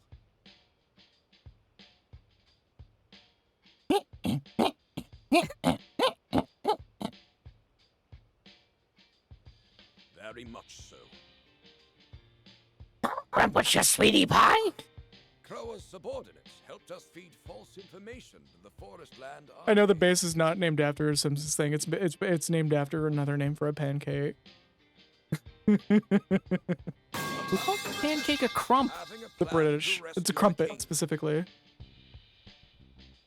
I thought that was like a type of biscuit. Or like what we call biscuits. No, I think it's specifically based on... Zalati just put me in the jar, so I can't do it anymore. Oh, no. Oh, no. the slight exaggeration that they knew exactly. Oh my god, you wanna go for a cuppa and some crumpets? Yeah, the crumpets are like... I think crumpets specifically are like pancake-like biscuits. Or some shit. Yeah, and we mean biscuits like what we call biscuits, like biscuits and gravy, not biscuits as in cookies. Yeah. I see. But are we sure What does that make isn't Jaffa just cakes another then? of Brett's I don't traps? know. Yeah, crumpets tend to be nice, yeah. Well, not like we have any choice. Me, you're just doing like on the spot, almost perfect Marge impression every single fucking time. Like, it's one of those impressions where when you can do it, you do it. It's like when you ask someone to do a Toad voice. Yeah. Either you can do a Toad voice or you can't do a Toad voice. There's no in between. With a fake rescue mission. Wait, what? The Resistance will stage an all-out assault on Vendor Base to rescue King Jam. But you said my father's being held in the. Oh yeah, we're Army entering the Research closing act Lab. of this from here. Or the closing That's where parts. we'll be going, right? Misdirection's the greatest weapon an outnumbered force has. Diversion and infiltration, baby. Hey, it worked for insert Chinese general here. It's worked for a lot of wars, honestly. I think even like the whole reason D-Day worked is because like there was a small platoon of American soldiers in another area. Oh yeah, no, like I was just thinking that specifically, but I think a lot of what worked for D-Day was that, coupled with the fact that the German intelligence network was just a complete mess. Yeah, like I think the whole thing with why that like Normandy went so well was because the Germans thought a small force was coming and not like fucking everyone. Like that small force was off to the side and they're like, oh, that's probably everybody. Hey, what are all those out on the horizon? I mean, not to mention German military intelligence was so bad, they were actually bluffed by fucking inflatable decoy tanks. Oh, I forgot about that. I will never forget about that. That will forever...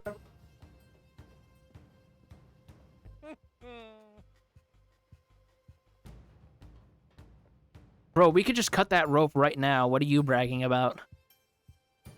Oh, is this who I think it is? Oh, this is fucking the Weasley guy. Yeah. This is Snidely Whiplash. Yeah, I was like, wait, am I forgetting this dude? Yeah, it's General EpiPen. You know, honestly, the fact that I forgot him makes this even funnier. It kinda does. Because, like, there are times where I think the game's forgot him, and then, like, I forget him, and then the game goes, hey, yeah, Epi's still around, and I'm like, oh. We're just gonna come back after the credits roll, and he's just gonna be a perfectly sun-bleached skeleton. No, he's literally gonna be out here, and a gorilla is just gonna come up here and be like, I've come to rescue you. Oh, at last! Why are you all so burnt? Because they put me out here without sunscreen. Oh, you look like a big potato.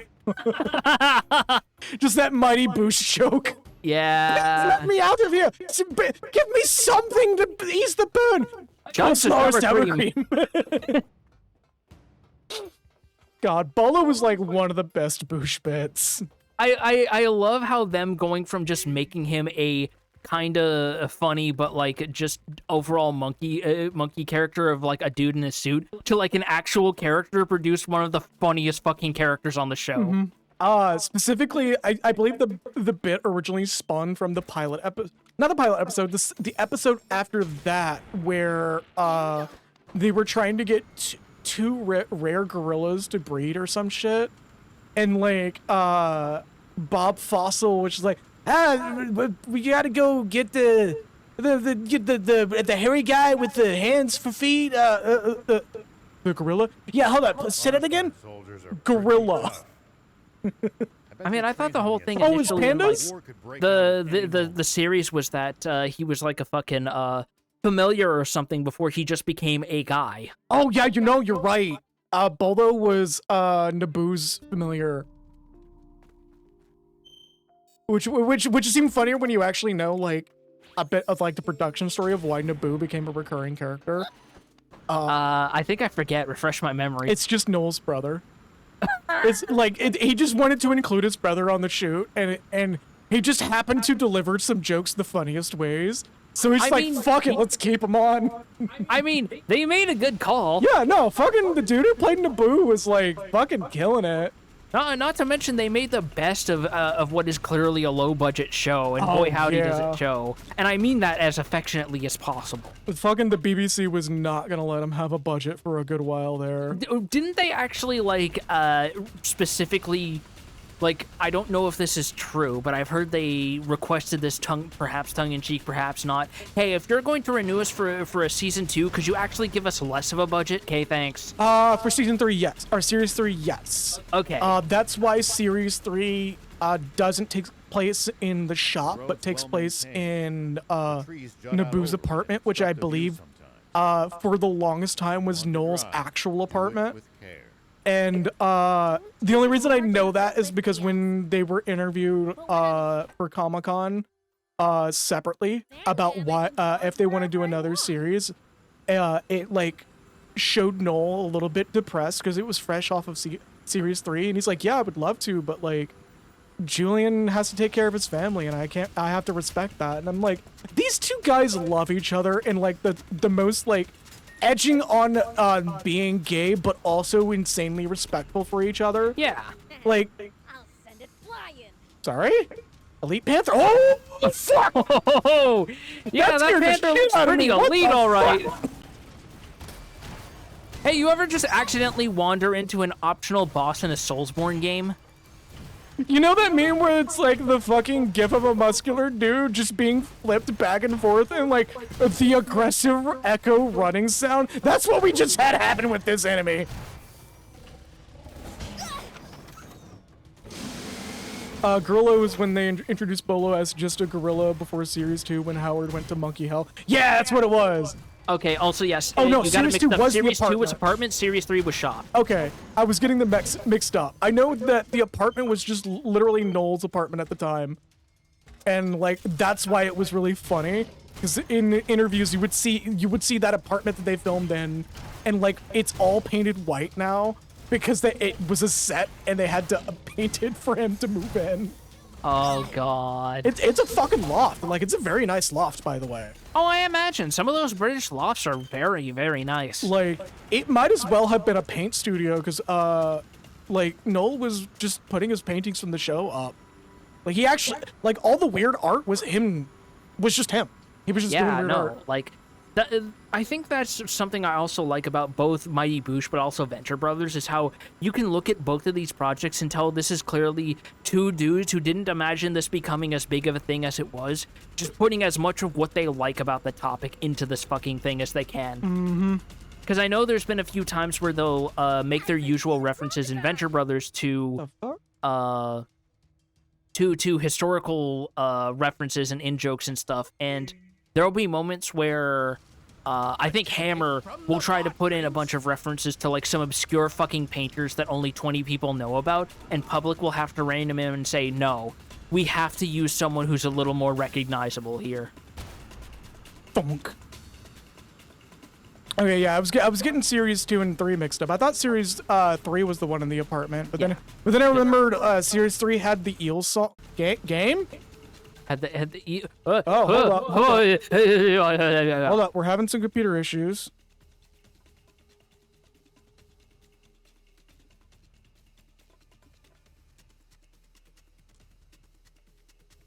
Whoa, what the hell just happened? You heard my computer rev up for a minute there, right? Briefly over the game, yes. Oh, Series 3 also had Crack Fox. Oh my god. Everything's stupid in the world of Crack Fox! What was the first episode of Boosh you ever saw, actually? Because I think for me, it was the kangaroo boxing. Oh, we are having some problems. We might have to actually wrap the stream. If you're that worried about it, yeah, let's err on the side of caution. You know the technical stuff way better than me. And if you're worried about something, that is a sign we need to be worried. Yeah, we'll get to a save point. It is about time we wrap anyways. We could also warp back to the forest base, so that way our vehicles are off. Nah, we'll be fine. We're going up to...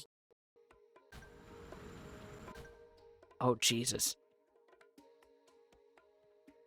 I remember how I was mentioning Kingsfield earlier. Now we're playing at authentic frame rate to it. What is going on with my computer? Hold on. Is it just hot in here? It's not that hot. But it's run better in, like, summer weather.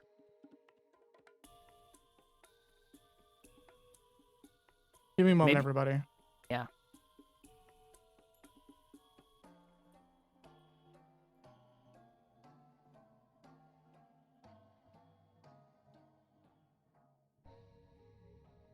I'm checking some stuff.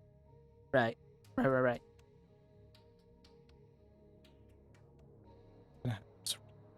Next time it happens, I'll see.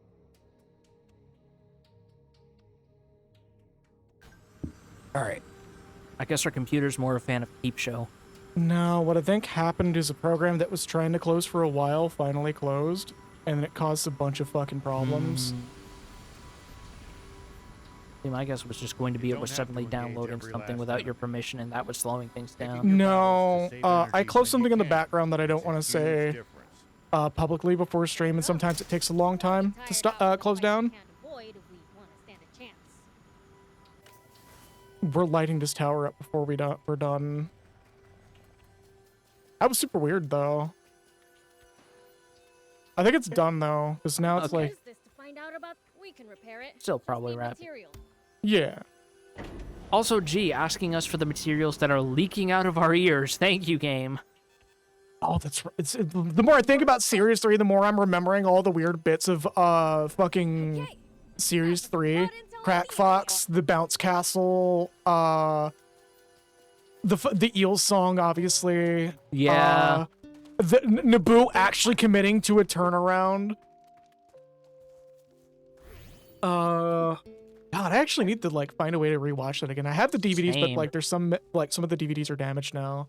It's like one of those things that I want from like, I only watched it a few times when I was a teenager that I really want to go back to. That and Trailer Park Boys. There's just Trailer Park Boys is a slow burn. Season 1's kind of okay. Once you start getting into like season 2 and beyond is when it really starts getting like fucking hilarious. Just a heads up.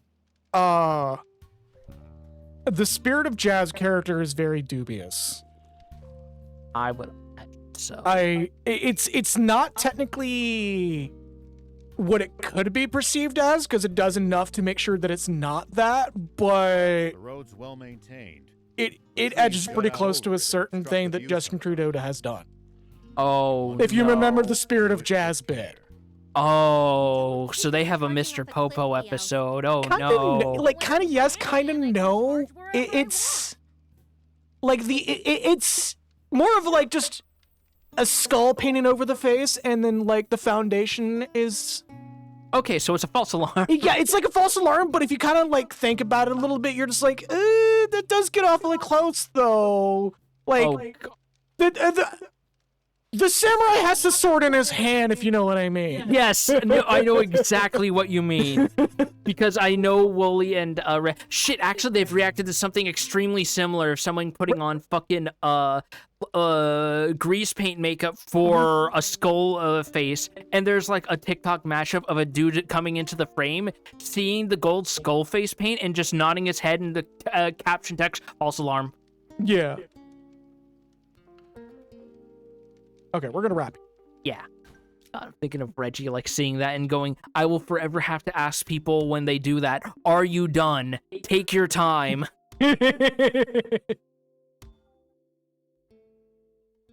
Sorry, I'm spotted something and I'm keeping an eye out for it again. Yeah, no worries. Oh, I just saw an icon pop up. Oh, that's why my computer just suddenly fucking slowed the fuck down suddenly. What happened? Is it something you can say on stream? Yes, Windows Update. Oh my god. Every single fucking time. Fucking hell. Yeah. All my homies hate Windows updates. All right, let's take that as a cue to wrap the stream. Let's. Because like that makes sense suddenly. So technically, I was right with the download guess, just not in the way I just expected. not in the way that I wanted it. That's for fucking sure. All right, with that. Thank you all so much for joining us once again. Next week we will maybe wrap the story. All right, took my intro. Sorry. No, you're Sorry. fine. Okay, so starting from the beginning of, thank you all so very much for watching here. I'm going to do my usual shout-outs that are for some reason not popping up on the activity tracker for one reason or another. Don't know what's going on with that. But starting from the top, Leza, thank you for the $10 donation. And I believe... Oh, Elsa4455, thank you for the follow as well. And that is it for today's shout-outs. Let's do our quarterly shout-outs to others, to folks. Don't unplug that yet. That's going to make a very loud noise.